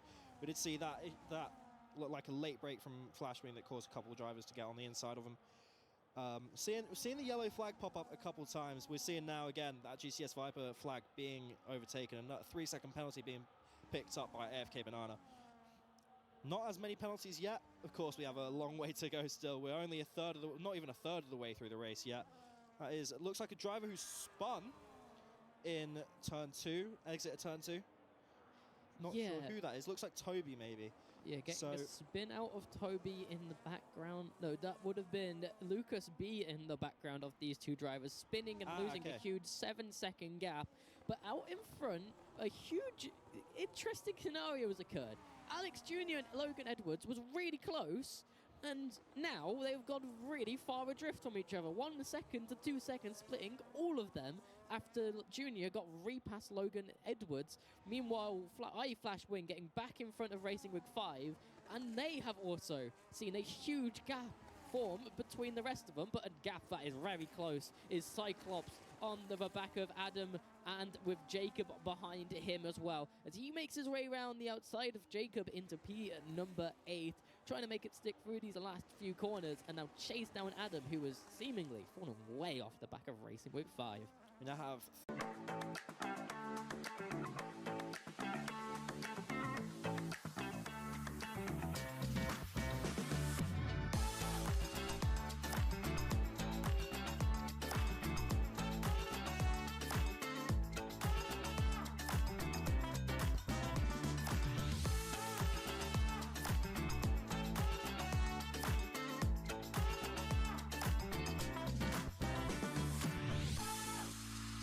race, and he's now lost 3.5, close to 4 seconds of track position on the two drivers he out-qualified. Of course, the race is far from over. So if he keeps himself composed, if he waits it out, if he does everything in his strategy perfect compared to the other two drivers, he'll be fine. I mean, it'll be interesting to see what tires these guys are on. It may be a tire thing that he started on a harder compounded tire.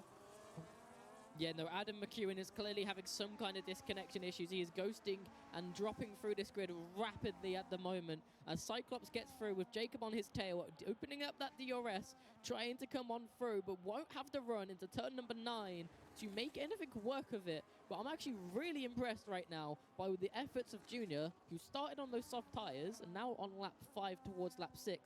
They should start falling off, but he's keeping that pace over Logan Edwards right now. Still a pretty close race compared to what we've seen. Yeah, you got Racing Rig 5, 0.2 of a second behind iFlash Wing.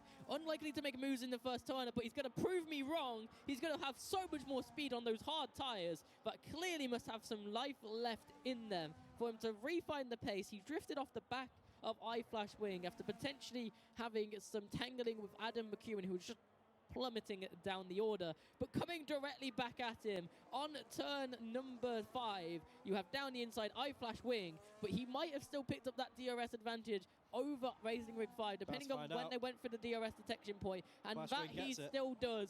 He will pull away down this straight for now, but Racing Rig 5 shouldn't be deterred as he's seen that red light flash. He's noticed that the driver in front, who's gone really deep as well, is going to open up the switchback opportunity through the chicane, and now coming on the exit, Racing Rig 5 will deploy that DRS that he would have picked up through that detection zone and pull away again, but he might have actually got it done too early and allow iFlash Race Wing back into it, but is able to close off the door into turn number 9, hug the inside line, and with a little bit of a squabble and a little bit of DRS play that gave iFlash Wing the chance to come back, he is through into P number 5 as Junior is the first to pit, but he did start on those sauce coming in on lap number 6. GCS Spaghetti Cat also pitting, but all the way down in the last. Be interesting.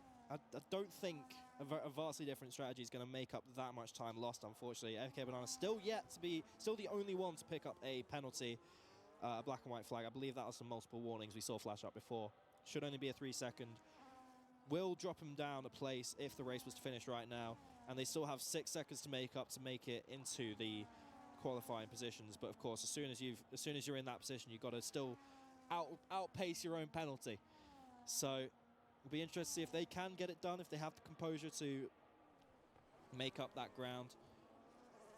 As we are seeing Adam maybe trying to make a little bit of a comeback. He will get into P number 8 with an easy move as the drivers go quite wide in comparison to his line that he was able to take. And he has DRS as well. Yeah, he open. And one more driver, I believe that is Junior, also has DRS. That Junior pitted before, so will have the fresher tires. We see a little lock up there and a little bit of hip and shoulder.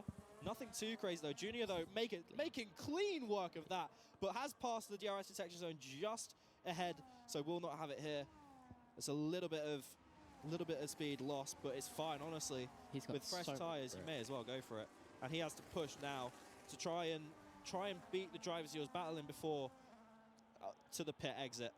Yeah, having all of this traffic, though, it's going to hamper him quite a lot. Having DRS will help here and there, but getting through these drivers will really hamper his efforts against Logan Edwards and Alex, as we do see Logan Edwards being the next one diving into the pit lane. Alex going around for one more circulation in that free air. Not followed in by Romas either, do we see, but MP10 will be diving into that pit lane. So is Cyclops as well. Jacob will be diving in as well behind him. Alex currently leading the way, out in front by 11 seconds, but that's provisional. He needs to lay down the pace. He has no pressure behind right now. He needs to get effective use out of this ERS and not pick up a 10-second penalty like we do see some offer drivers get on the entry to the pit lane, as it's all down to be played for, as we see Logan Edwards overcut Junior by 2 seconds after those pit stops come on through from them. So clearly the overcut strategy at the moment, not facing that traffic, is a very strong strategy, and Alex had a 4-second window to Logan Edwards on top of that. Yeah, considering Junior pitted that much earlier than Logan, I'd expect their tyres to be a little bit more effective at this point in the race. But they're picking up a little bit of time, but not quite enough to justify the earlier pit stop. It's kind of unfortunate for them. They have picked up, about half a second since I started saying that. So typical me. We're seeing a lot more penalties flashing up now. We did see a 10-second for the speed in the pit lane, something, of course, we've seen a little bit of now. I believe that was for Cyclops. I could be wrong. Cavsy Alex also in the pits. Bolton Ramos in the pits. Racing Rig 5 getting the free positions from that, but of course it is not. It's only a provisional P1. They are yet to pit. Same with iFlash Wing. Logan Edwards Jr., the two provisional P2 and P3 behind Alex. Yeah, he's chasing him down, setting fastest lap, getting those tyres up to temperature at the moment as well, as he's now 1.2 seconds behind that of Logan Edwards, but clearly Alex really far down the road, getting past that of iFlash Wing as well. Someone he's not competing with today with that DRS. He's going to really now start eking his way to Racing Week 5, and he has grown a 7.5 second gap already just by staying out a little bit longer. I'd like to retract my prior statement about Junior. They made the tyres work. They have made up quite a significant amount of time from pitting a little bit earlier. Now within a second, sorry, not a tenth, of Logan Edwards. So that will mean DRS. I believe they would have just got it here, actually. Wherever they are on track. We're currently still watching iFlash Wing, though. GCS Spaghetti Cat picking up another 10-second penalty for speed in the pit lane. That seems to be the common theme here. I believe the speed limit line comes at you quite early in Abu Dhabi, if I'm right. Yeah, no, it comes at you very, very rapidly. One of the ones on the calendar, crossed with like Monza as well, that you get baited in by how soon it really is. But Junior is flying on these medium tyres. He set another purple sector and is pulled already away from Logan Edwards through this last sector. He is flying on the mediums, whereas drivers like Logan and Alex have gone towards the hards. Junior is betting on himself with the pure pace and ability to save these tyres, going softs to mediums rather than mediums to hards. He will have the faster tyres. He's set to 125.155, but he is staring down an 8-second margin, to catch down Alex to even have a chance to win this race. Losing a little bit of pace on Alex here. It looks like the gap's slowly going back up. Now it's again, I say that, it starts going back down, and then I mention it's going back up again. The gap is fluctuating a lot between these top two drivers. So we are on board. There we go. Logan's getting his rightful I say rightful P1, he's P2. But getting a position back, getting closer towards that pole position where he started. Of course, he now has the 8-second gap to chase down, and Junior will now have the DRS coming down into turn 9. Not quite enough space to get a move on Logan, I believe. But still, keeping close enough on the rear bumper. These cars will be chucking off quite a bit of dirty air. So, especially on the medium tyres, if he's trying to make it last, he cannot stay behind these cars for too long. Otherwise, his tyres will degrade so quickly they will lose the traction. It will end up be racing in Formula Drift by the end of the race, which I don't think is what anybody wants in these cars. No, but Junior's going to be troubled by Logan Edwards, but now stuck behind him again. He has plenty of a battery on hand to try and make something work, but clearly this race is now easily in Alex's favor, and it's down to Logan Edwards and Junior to round out this podium. Running down the grid, though, at the moment, iFlash Wing versus Racing Rig 5 is that battle for P5, Bolton Ramos seems to have locked down that P number 4. And then Cyclops is a 14 seconds adrift at P number 7 as AFK is trying to make his way on the inside for this P10 number battle as they make contact going through the corner as well with a late lunge into the corner, finding a bit later on the brakes, but he's derating heavily. He's got to also slide out of the corner and see that MP10 will pull a bit of a gap and he will have to try again as he picks up a 3-second penalty to thwart his efforts further. Just drawing their attention very quickly to iFlash Wing, who unfortunately was one of the drivers who missed out on setting the qualifying time before, starting close towards the back of the grid, is in P5. Made a good move like in the last 30 seconds or so on Racing Rig 5 and has already built up a 2-second gap. They are on the charge. Unfortunately, does have a black and white flag. Not too sure how bad that penalty is. I'm going to pray for them that it's only a 3-second penalty because they can definitely make up that time very quickly at the pace they are going. In fact, they should make it up by the end of the lap. Currently following, though, AFK Banana, another driver with a black and white flag, making up time on the car in front. Now got 2 seconds between the two as they head into the turn 6-7 chicane.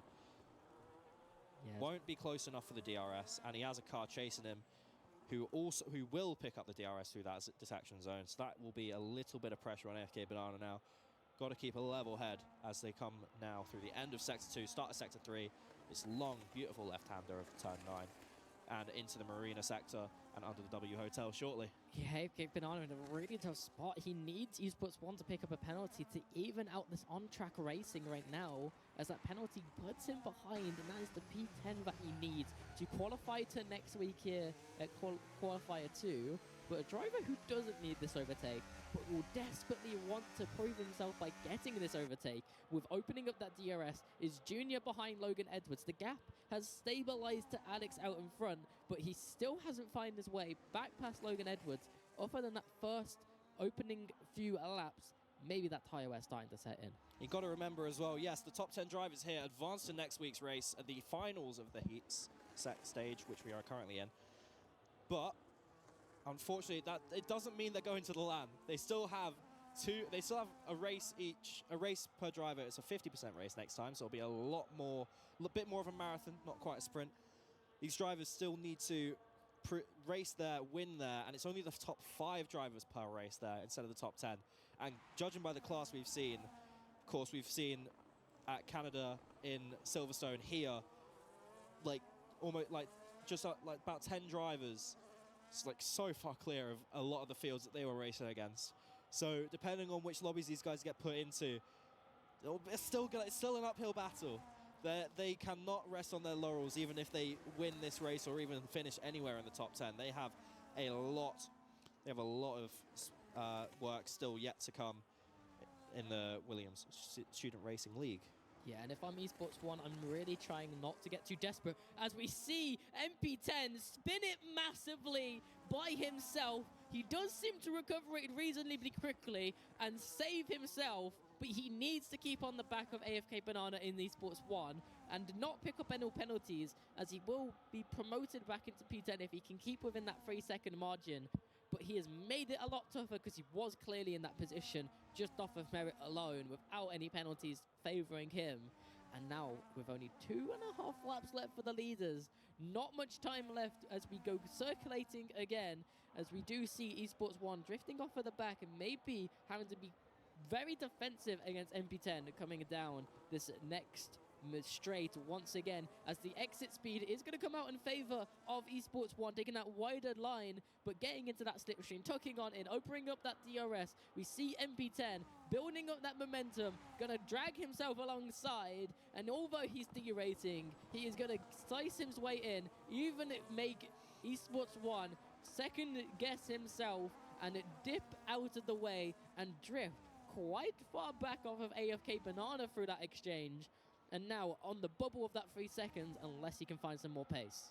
Esports 1 does get DRS, but has lost so much time to MP10. It was an unfortunate spin from them, but picking up almost a second delta from the cars in front straight after that spin. But it doesn't really matter much. They've maintained a level head. They've got the position back. They're still chasing AFK Banana, but again, as you've mentioned, the penalty yet to still be served, so they're basically P9 currently. moving back up a little bit further in the field, we're currently following Adam McEwen, who's chasing Cyclops. Again, another driver who has a black and white flag out. And again, I believe that was for the speeding in the pit lane. So Adam McEwen definitely getting that P6 back, regardless of what happens here. But you don't care about the penalties when you're racing. You just want to get the power down as hard as possible. You want to get past these drivers. You want to say, yeah, I'm faster than you on the track as you wave past them, as you overtake, coming into this turn 6-7 chicane now, as Adam McEwen does. Now he's got the 20-second gap to chase down on Flashwing. Again, Flashwing still has that penalty, but he's got so much gap behind him. I don't think he cares anymore. He's just got to keep it clean, keep it nice, as we come round on our final lap now. Yeah, Adam McEwen has a good qualifying. He was up with Ramos, up in P5 for qualifying performance, dropped down heavily after some racing with Racing Rig 5, and has found his way back up into P number 6, but 21 seconds adrift from iFlash Wing, who he was racing to start this race. But talking about Racing Rig 5, what has happened? Has their tyres completely fallen off of the cliff? Or have they had a moment that we haven't spotted? Because they have fallen down to 8th position when they was in front of iFlash Wing just a couple laps ago.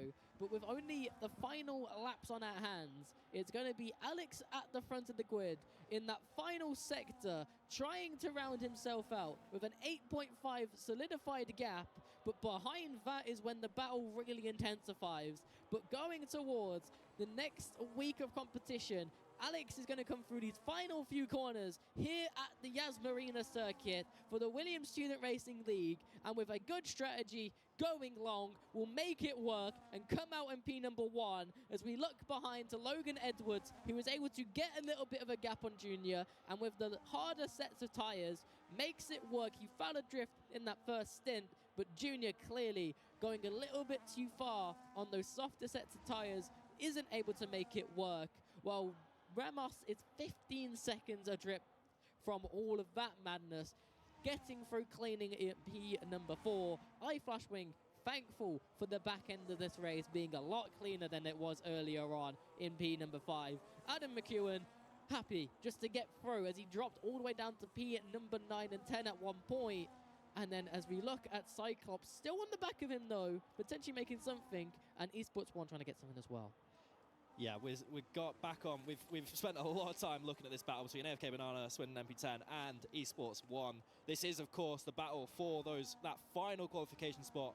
If MP10 manages to just keep it clean through these last 4 or 5 turns, they will claim the final qualifying spot for next week's race. Looks like Esports 1 getting a little bit of a slide underneath W Hotel, and our screens are frozen at the most crucial time. But I think it'll be Racing Rig 5, of course, claiming that 8th position. AFK Banana. Oh, he's still got the penalty to serve, though. Wait, I completely forgot about the black and white flag. MP10 picking up 9th. Esports 1 picking up the final position. That's so unfortunate for AFK Banana. Just did not outpace that black and white flag enough and has lost out, although finishing on track in 9th position, just by 1 spot, missing out. He will have another opportunity on his hands. He can try and qualify again for next time out in qualifier number 3. But on top is Alex on the podium, setting a precedent of competitivity and consistency in strategy, but he's facing and staring down some impressive drivers in the hands of Joseph and Daniel Hope from the first 2 rounds. And it will be cool and interested to see, with 1 race left today, who will be joining in these drivers so far with the Student Racing League as we go towards a break before that final race.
back for the final race tonight of the Open Qualifier 2 Heat stage. Final race is at Azerbaijan, the Baku city circuit. Another very narrow track. Yep. We got the pleasure of commentating Canada, the first narrow track, but this arguably twice as tough, maybe three times as tough. That famous castle section in Sector 2 from turns 8 up to turn 12. One of the narrowest parts of any track I think I've ever seen. Definitely the most technical section we've seen today as well. It is, from experience, it is very difficult to get your lines right through that, as it's really, it goes back and forth on each other, which theoretically you could just drive a straight line through it. But the way some of the corners, they're profiled, it makes it really difficult to actually angle yourself correctly for it, so you end up having to turn. Yeah, and a lot of very famous incidents happening on this track in Formula One. Of course, a couple drivers colliding, and another driver calling himself stupid. Hopefully, we won't see many of those happening today. I'd like to see some good, especially this really long Sector 3, which honestly the DRSO needs to be longer. But hey ho, I'm not FIA race director. And then of course either here or there. yeah. No, but either way, a very, very fast, very fun circuit. I think the longest one we've done today as well. Yes, 13 laps we're only seeing today, 6 kilometers long. I've written this as, I don't know if this is miles, if this is right, but from, I believe, turn 16 all the way to turn 1, a 1.4 mile long straight, I guess you could call it. It's flat out the whole way either way. About a third of the lap. Yes, a third of the lap. The entirety of Sector 3 is just flat out. Yes, indeed it is. But weirdly enough, yes, I mentioned the DRS zone only covering the less than half of the end of it. Yeah, unfortunate, but I think it would be omega way too powerful if it was that entire the entire flat out section, along with also maybe being dangerous, especially when you're looking towards turns 19 and 18 when you're getting quite close to those walls. Yes, through the section, there's not really much room to overtake until you kind of hit the small little kink of turn 20, which then opens up into the pit straight. Yes, of course. It's going to be interesting to see what sort of setups we see on this track. So of course, as we mentioned, a very long straight. Yeah. But at the same time, again, the castle sector, one of the narrowest, tightest sectors. So it'll be interesting to see where these drivers decide to put their car between a full low downforce, high speed setup, and also one that can get around the corners. How they're going to set up their cars. Of course, we can't see that. But it'll be interesting to see, what sort of setup the drivers go for. Yeah. And how that benefits each one. Maybe we'll see one driver again. We've seen already today. Yeah. This is our 4th race today. We've seen drivers so clear in that qualifying session. It'll be interesting to see if we see another driver or two that has got it perfect down to a science, and it's that clear. What we are yet to see today, though, is a proper fight for the lead. Yes. We've had drivers being clear, and then 5 seconds behind is P2 with another 5-second gap. But we've not seen a proper fight for P1 yet. I really hope that's what we get with one that lasts at least the whole race. Anyway, we got close in Abu Dhabi. We've got to say thank you to those 3 that put in a mighty shift at the front of the field.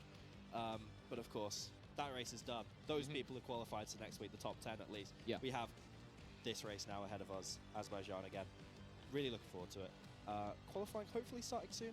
It is just about time to be ready to go. One shot qualifying. We'll see who we're on board with and how well they do. And then of course the race. 13 laps around this circuit. Be interesting to see as we go into the game now. Yeah. Lovely. Here we go, waiting for the players. Be interesting to see what sort of tyre strategies are on here. Again, more of a Gran Turismo player myself. I'm not too sure whether it's the softer tyres, whether it's the harder tyres that end up being better. I think most people will end up going for 2-stop, starting on mediums and then going on to hards or something of the like, just because I think it's long lap time. Obviously, your tyres are going to go down quite quickly. Yes, very true. And as well, there's not a lot of space to overtake here, really, is there? You've got to get some good exits, especially that sector 3, that big long straight. You've got to get a good exit, get the speed on the cars ahead. And then that sector 2, the back half of sector 2 after you exit the castle section. Yes, you could make a move, but at the same time, those walls are so close. Yeah. Very little runoff area. You really do not want to be making mistakes here. I wouldn't make a move down there. No, I wouldn't either. I do not do not have the minerals for that. But as well, I'll tell you what though, this another track map looks very interesting to me because you see that between turns 19 and 20 and turns 6 and 7, that like they're basically two sides of a highway. Next to each other, and then it opens up Because a little it literally bit. is. Yeah, It's a street circuit after all. yes, that is very. That's a very fair point. Yes, but also very like boxy sector 1, like only what four turns. Yeah, Very 90, all boxy. 90 degree as well. Yes, and sector 2 very different, very squiggly. Of course, the castle sector. Let's jump on board then with Hazard's Racing Productions. I believe a fan favorite here, Yeah, as he's taking an interesting line into turn 1. and thinking Completely different. locks up the brakes. Yeah, chucks a nice little Yui, gets back onto the track, but that has put him all the way down last. Somehow not quite last. I believe Fizzpop and Fun Player may have invalidated already or actually crashed. Maybe That's they're Productions. all thinking different, but we've got Jake out in the lead, followed by Rig 3 and Rig 6. Anona following behind. Emma Payne going up quite a bit and then dropping back down as well, probably deep into a corner there. But as we're Good shoot, still yeah, following on with Hazard's Racing Productions, going through the turn 3 and 4 here, now onto 5 and 6, as we're now going to our leader so far, Jake, into turn 7, and this is the castle Keep section. an This eye, is keep the an eye difficult on part. the timing tower. If you see one person drop very low, you know what happened. But no, Jake making it through very cleanly. Seems like nobody's made any issues through the castle section. I'm going to assume that most people are there. Hazard Race Productions, as we were on board with before, has I believe Unfortunately retired or retired. invalidated or something. There's along with Emma Payne and Red Ludwin coming down now through turn 15. That's Down, a lot of downhill. curb there. Yeah. Lot of curb. Now, this is the corner that really matters for your lap time, I think. Getting a good exit like Jake does out of there, and then it's Dumping just the battery. flat on the power, flat on the battery. Everything being deployed here as you're sprinting down to the start-finish straight. DRS activated in a minute. 100 meters and on now. Boom. With the final drag, with the final push to the line, dumping all of the battery in the first half of the straight. And our screen is frozen again, but it'll be interesting to see. 13 drivers still racing. Be interesting to see who finishes where. Never mind, 12. 139.3. That is a massive gap. Jesus, yeah, 2.2 seconds between first and second, and then Anona just under a second behind P2 down there. Racing Rig 6, only, what is that, 3/100ths of a second off third. S on X, only 4/10ths behind that. Seth, another, oh no, that's 5 seconds. I thought that was 42 to seconds. 42, but no. A massive field spread. I mean, we mentioned about a bit with Canada being a short track that the laps aren't going to be that dissimilar from each other. Now we're at the longest track.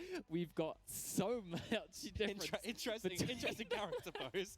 But again, another one where the top 10, the qualifying top 10, are the only ones that have set a time. But look at the gap between P1 and P10 from 139 all the way to 23 2-2. seconds. That's Crazy. That's at least a sector. Yes. It'll be interesting to see, what happens here in the race. It'll be interesting to see how many of those that did not set a time do have the pace but just pushed it too much. Again, we've seen it a couple times already today where those few that unfortunately didn't set a time due to invalidating or for whatever reason just missed out. They've come up through the grid quite rapidly in some cases. I think Zara was the best example of this, going from like not setting a lap or setting a very slow lap in comparison to everyone else to then being, I think, 7th towards the end. Yeah. I mean, you can't always tell on qualifying. I did say this before. The qualifying is very much you're on your own. You don't have any sort of references, and then you get into the race and you can follow the drivers. You've obviously got the DRS. You've got a lot more variables that can happen, that can change. So it's a lot. So qualifying, yes, it's about the raw pace, but have you got the headspace to really pull it all together in a race? Make sure that you're not only faster than everyone else, but you're keeping it out of the walls, and you're keeping it out of other cars as well. As we get ready for the race, just letting all the players load in. Here we go. Never mind. Oh, we don't We're even off. get the start. But A Jake couple spins already. Hang on. straight into the lead. That is, and Another look at follower Hazard, who's behind. dropped a load of positions there. Quite a few spins coming out of the start. A few bit of slidey tractions down after turn 1 there as well. 90-degree turns on cold tyres are quite difficult to get right, but we're still seeing Jake lead. I don't know. Reg 3, F-Zone, Seth, Fun Player, Racing Reg 6, Waze, Fizzpop, and Hazas into 10th position. I'm sure people are going to love that. We did see a yellow flag come out very briefly for, I believe that was Red Lub when going into the wall in turn 2. Another yellow flag, probably for something similar. Crash, I'm going to say. No, that's Haggy now. In turn 3, looks like they may have crashed. So already a couple mistakes being thrown out as we come through turn 7 up towards the castle sector. Gonna be interested to see if anyone overcooks the braking. Of course, as we say that, our screen freezes again. We love it. We've overcooked the We've GPU. We've cooked. No, it looks like I believe that's Swindon. Jake in front. Still leading on Honor, but not by a lot. They are in DRS range, although we are in lap 1 still. I did see a yellow flag flash up in the castle a lot sector. of people hitting the wall there. Yes. As I believe that's on Honor, we're on board with a set purple sector again. I don't know why I'm making note of these, but it doesn't actually matter it's yet. The first lap. We're still on the first lap. You know. Another yellow flag in sector 2. I'm going to assume someone's overcooked it in turn 15. Being another street circuit, we're looking at F-Zone looking to get past Rig 3 here, and he does so successfully before the corner even appears. They're going to go side by side. Rig 3 going straight into the pits. Collision with the wall probably earlier. F-Zone taking P3 for now. Seth a bit further behind. A few other jostles for position further back as Rig 3 pitting on lap 1 is a questionable strategy, shall we say. Yeah, it's got to be something to do with damage or maybe a puncture or something. I'm gonna. We did see the tyre strategies flash up on our screen before. Lots of drivers, it seems. Of course, we can only see the one we're spectating at the minute, but hard tyres seem to be a very common pick. So I'm going to assume most drivers going for that one stop, the hard to mediums. Another yellow flag being thrown up in sector 1. That is another driver in the one. I believe Racing Rig 6 that was. It looks like the dark, almost like purple color dot on the mini-map on your right. Yeah, once again, another street circuit. It's going to be keeping it clean throughout these corners is going to make the biggest difference in terms of your lap time. Getting through these corners cleanly, not colliding with the wall, not picking up penalties, although there might not be much penalties to speak of, considering the walls are so close. Yes. Hazas Racing now on the back of Waze as they're going through the castle section. A bit more of a gap forming here as Rig 6 looks to get onto the back of Hazas. Essentially look like Hazards may have overcut the braking a little bit into the start of that castle section in turn 8. Looks like the gap built up from there. May have been a slight overcook on the brake, going a bit too wide into that first left-hander. I mean, we couldn't really see what happened there. It was all behind the walls of the castle. But either way, gap's building now. Jake ahead by almost 2.5 seconds. Yeah, DNFs already.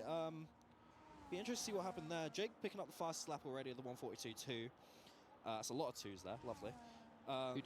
2. And Honor still chasing down Jake. Ooh, right here for Seth, actually. Maybe into turn 2? Not quite. We'll pick up DRS for this little straight now. There's not a lot of space here to overtake. It's a very short DRS zone.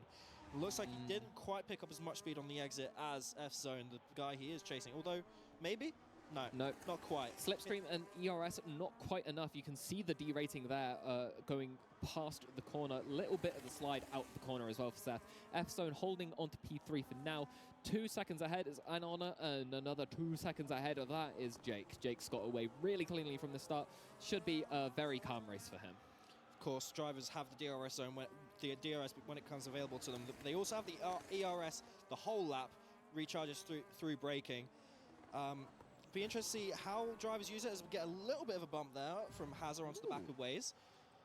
But it'll be interesting to see how, hang on, sorry, I just noticed a front wing missing from Racing Rig 6. They're going to really, really suffer from a lot of understeer here.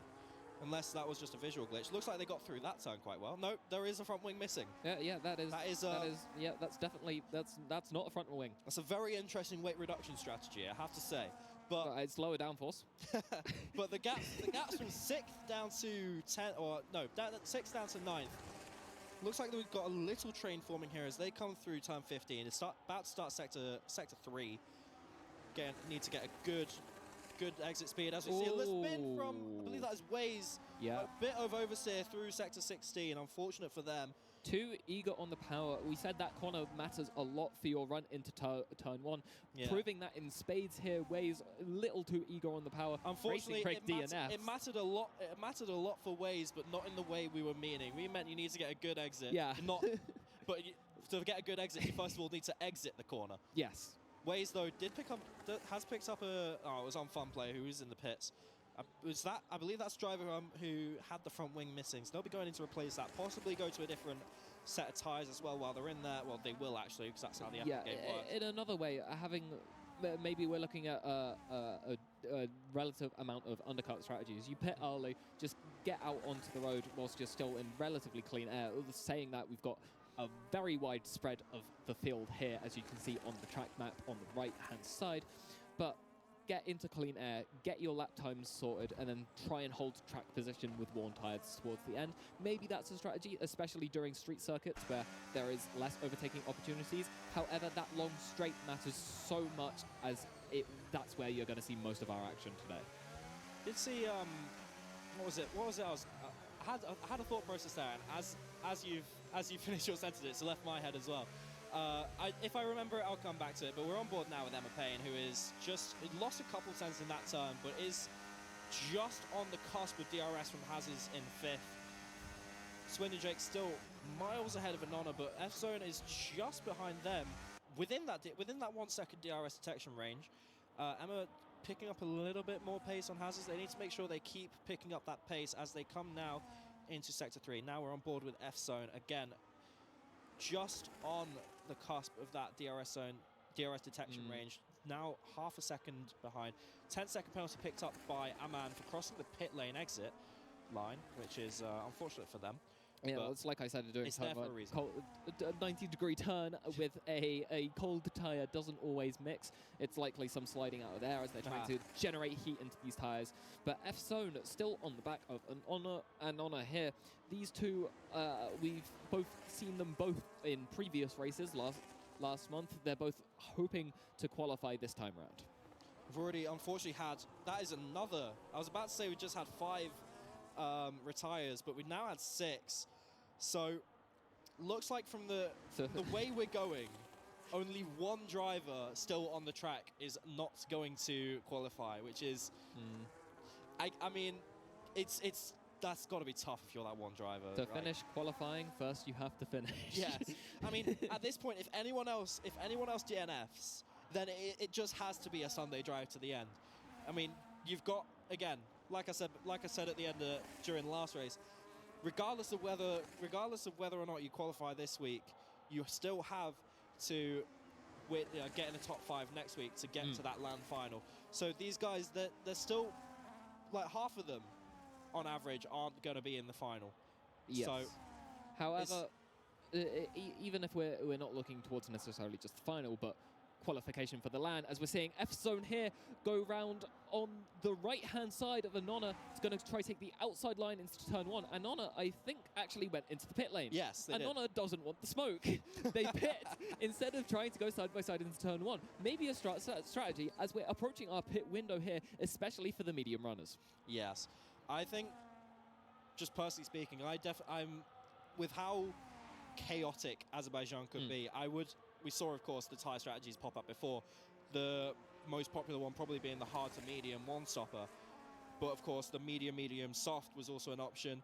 Of course, you can reverse the hard medium, start on the mediums, go to the hards. There's so much. Oh, we've got a 3-way battle here. Sorry to cut No, you go ahead. off. We've got Anona, Hazes, and Emma Payne all within a second of each other. Emma Payne trying to make a move on Hazes down into turn 1. The move wasn't quite on, and now Anona on cold tyres coming out of the pit lane has been muddled up in this fight as well. Yeah. To finish my thought is, of course, with how chaotic this track is and how chaotic the races have been, maybe starting on the softer compound, giving you a little bit more flexibility. Because of course, if you start on the hards, pick up a puncture lap 1, that's really tough on you. So it's interesting to see. Anona, I believe, started on the hards, has now gone to the mediums. It's going to try and extend those for a lot longer. Maybe I might be wrong. I think, but I'm going to assume that's what they did. Yeah. Got a lot of the hard runners still going. up towards the front. The top three all still on the hards. Anona will have pace advantage on them, but of course, 17.9 seconds behind. A lot of ground to make up. Maybe the undercut will work. We'll see. Yeah, it's an interesting ploy of strategy as we're seeing Hazas spin a little bit into the corner, but not too detrimental like we've seen from some other cars earlier. Still a second the gap to most of our cars. It is, you need to get a really good run through these technical section of sector 2 in able to make any type of opportunity down into turn 1. But Jake on board with our leader here, 10 seconds out in front on hard tires that they've been using since the start of this race. Small lockups here and there, but it is not affecting him in the slightest. Little bit of oversteer, but again, unfazed. All so nonchalant. It really is just a Sunday drive for him. Yeah, I mean, what, you got a 10 and a half second gap as he coming up through the castle section now. Little bit of a slide coming into that turn 8, but nothing he can't handle. Coming over the top of the crest of the hill, a little bit more of a hill climb now as they come through turn 13, 14, and then back down the hill through turn 15 and back towards the start finish straight. Back on board now though with Emma Payne, who is still chasing Hazards and Anona. Little bit of a gap has formed now, just on the cusp of that DRS detection. Of course, he's got about another half a lap to go before they reach that next DRS detection zone. Got to keep on the back of Hazards to get a little bit of advantage coming into turn 1, and again, just afterwards coming into turn on the straight before turn 3. Give him a little bit of a pace advantage, but has dropped a bit of pace there. Not quite sure what happened. Looked like we saw a little bit of ghosting with one of the cars. Actually, wait, that may be Aman. That's Aman as a back marker, I believe, yes. The one running in 11th and currently out of our qualifying positions, the only one to be so. As we're seeing F-Zone pit further ahead, Emma Payne still a second off Hazas, and that gap is only getting bigger. Other hitters are Seth, and we're seeing the end. This is where what Anana wanted now. Are they able to stay out in front of F-Zone? We're going to be watching this pit exit as we're seeing Anana come through turn 1, and it looks like F-Zone has generated enough of a gap during that extra bit that it doesn't really matter. The overcut has played out successfully. Yeah, I mean, a lot of the battling now. So we say battling again. There's the pride on the line for the drivers, right? You want to win every race you do, but these drivers, bar Aman, unfortunately, who's now just entered the pits, I believe for the second time now. Of course, all these drivers, bar Aman, unfortunately, will be qualifying through to next week's races. I believe Red Bull Ring is on the agenda, so is Singapore for the 50% races, so looking forward to those. Those should be exciting. I think the drivers that have done this, Azerbaijan and Canada, are obviously going to find Singapore a bit easier, as with Emma Payne still on the back of Hazas. This move has been waiting to come for a while, but still not quite yet. Yeah, the drivers from here and Canada will have an advantage in Singapore if they do end up going there. Obviously, street circuits are more translatable to other street circuits than a bigger track like Abu Dhabi. Yeah, and then of course the Red Bull Ring. Looking forward to that next week as well. Probably one of my, I won't say favourites, but one of my best tracks in F1. It's a very wide open track, very different to what we're seeing right now. Yeah, a lot more space, a lot more runoff. Still very fast though, very fast track. Looking forward to racing here. Yeah, I believe it is the quickest lap time on the calendar. I think that or Monza, one of the two. Yeah, but it's also one of the shorter ones, which leads into that quicker lap time. I think in like maxed out My Team cars on the F1 game, you can get to under a minute. Mad. We see. Saw just there the amount of places being made up. Hazards with the most by far, like I believe 11 places made up. Aman also, you can see in the stops there, Aman has retired from the session, unfortunately, so the drivers remaining on track will all qualify for next week. So it is just a Sunday drive now, except for the pride of it. See, most of the drivers now on the medium set tyres. Swindon Jake still on the hards. So making those tyres last as long as they may be going to push those hards as long as physically possible, then jump to the softs and fastest lap. Yeah, just, for the ego boost, just to show off. I would say it's more insurance in case, because Jake's been in last month's races as well. I would say it's more insurance in case anything goes wrong this time round as well, as we've got another DNF. So now we've only got a top 9. I don't know what happens. It'll be interesting to see if I'm sure maybe Waze.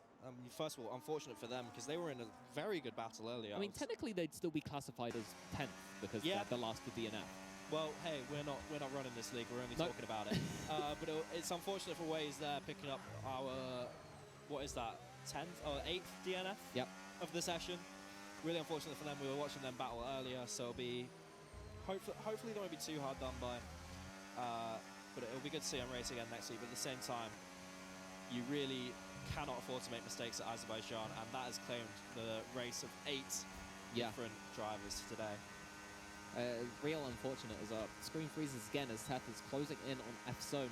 You can hear the DRS get activated there, but I don't think there is a move just yet. It's a little too far behind as they go into turn 1, single file still. I need to see some like prime Danny Rick dive bombing down the inside of some of these turns. I need to see some of that from some of these drivers. Seth is in range to do it. Again, we'll have the DRS coming into turn 3. This little part of sector 1. We have a caution flag being thrown out in sector 1. I believe that's for Blades, who has made a mistake in turn 4, potentially locked up the brakes. Oh, yeah. That is that's Seth going really deep into the corner. Yeah, missing their braking zone potentially, or locking up is another solution there. Either way, there is now a 7-second gap. Yeah, that's between really unfortunate. him and At F-Zone. least kept it in the runoff. Yeah. Not in the wall. Thankfully, it heard me ask for prime Danny Rick and tried to deliver. Yeah. Unfortunately, did not work out for him. Oh. They have lost out so much space. We commend the effort, really. Yeah, of course, you got to. It's a shame we didn't see it on the camera, but yeah. well. All these drivers now, I think. I think for Jake particularly, having pitted now, I believe, out in front, I think it's more of like I was saying before, insurance. If they don't qualify next week, being within the top 5, if they've shown enough, they can get selected by that driver's panel and then still qualify to LAN. Yeah. And we see again, as predicted, Jake on the softs is going for the ego boost. That's all it is. I mean, why not, eh? You're that far ahead. You've got softs for the end of the race. What is that? We're on lap 11 of 13. Two and a half laps remaining, or just over, as they come through sector 1. No DRS, of course, but you don't need it when you're that far in front. It's the difference in perspective almost, as we're seeing. Is Fun Player, I believe, using another driver using the runoff area. I'm appreciating that runoff area is being used now. Yeah, it's a part of the track we don't often see enough, I think. especially in Azerbaijan, where everyone is either in the wall or in another car or in the pits retiring.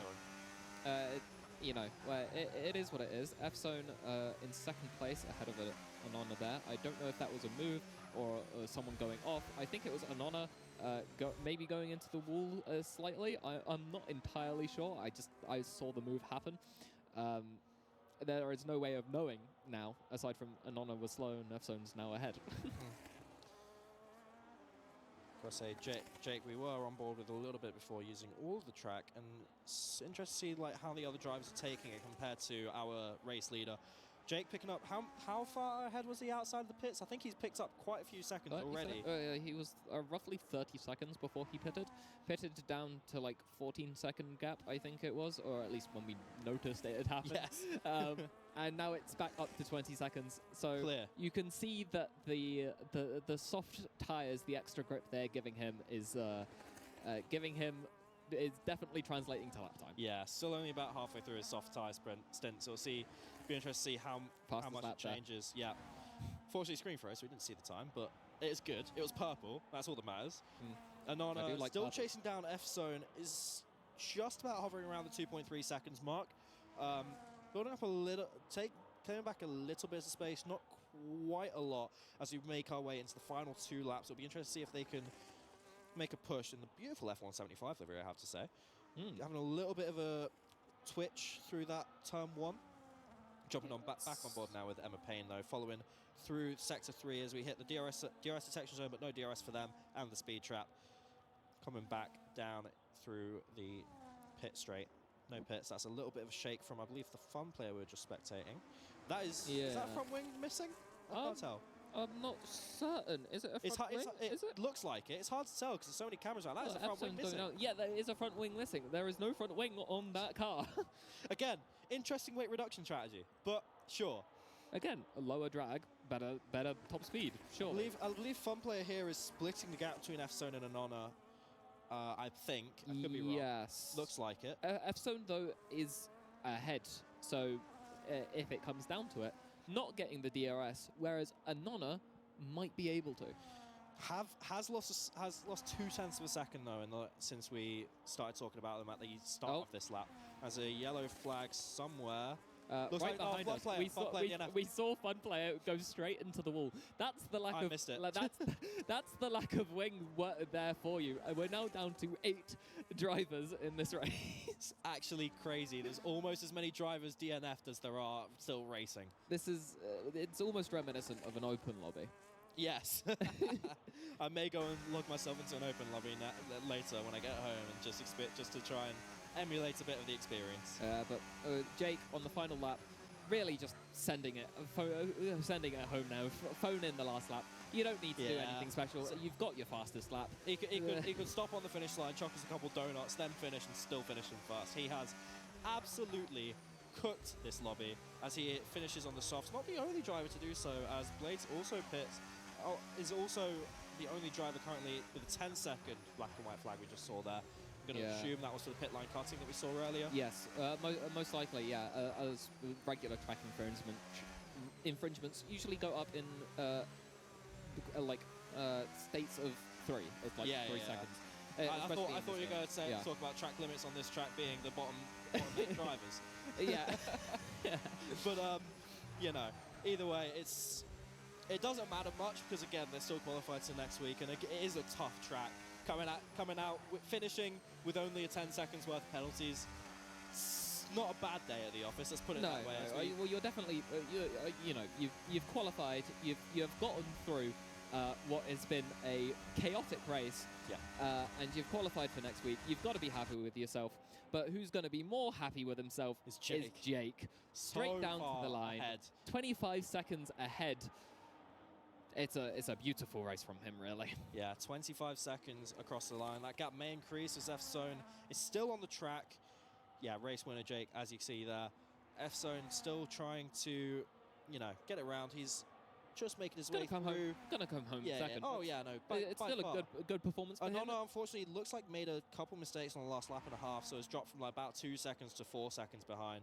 Yeah. But not a terrible race from them at all. They've done a very good job, and Nona finishing where they started. Jake as well finishing where they started.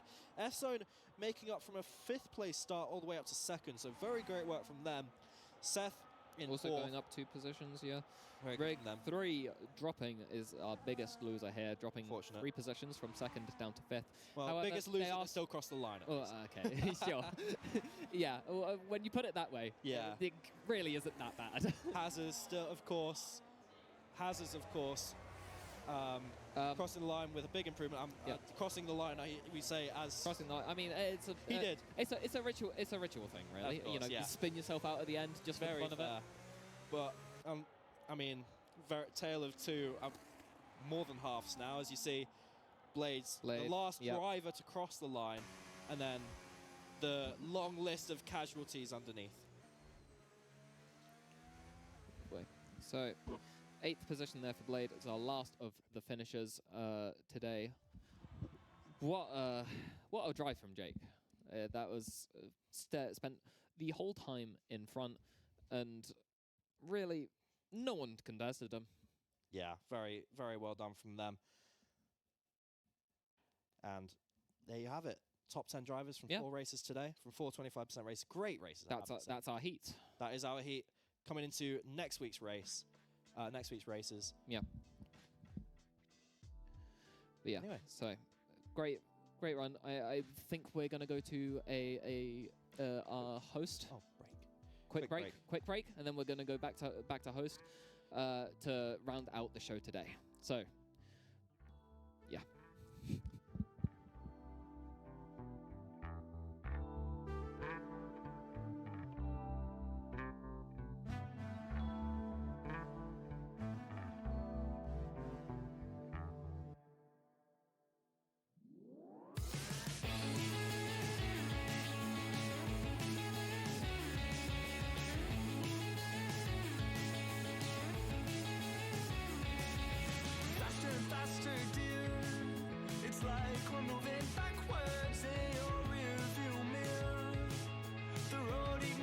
snow heating up, I can feel, I know you feel it too. A little flicker on the path we steer of subtle flashing lines. We'll go faster and faster. This time my mind, it won't forget. This time my mind, we're not there yet. This time, it goes faster and faster. This time my mind, it won't forget. This time my mind, we're not there yet. This time, it goes faster and faster.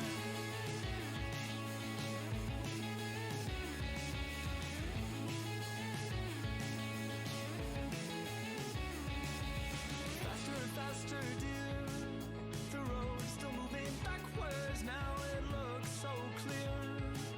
The snow eating up by the road, eating up by. I can still look all the twists and turns, but it feels so straight ahead. A little farther till the end. We'll go faster and faster.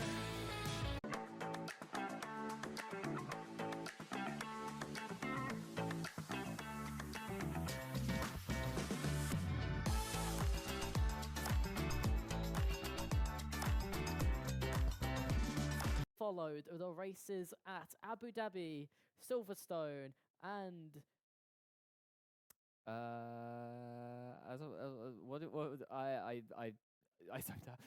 Azerbaijan? Canada, Azerbaijan, Circuit Silverstone, Gilles Canada. Villeneuve. Yeah. The track out at Canada, the Circuit Gilles Villeneuve, was a race of domination by Joseph. The first Mhm. race was a race of domination by Daniel Hope, Yeah. who had to drive through the entire field due to a issue in qualifying. But then we had the best race of the day out at Abu Dhabi. 3 Mhm. drivers within 1.5 tenths at the front of the grid, and half a hundredth splitting the top 2 between Junior, Alex, and we also had a couple other drivers in that race.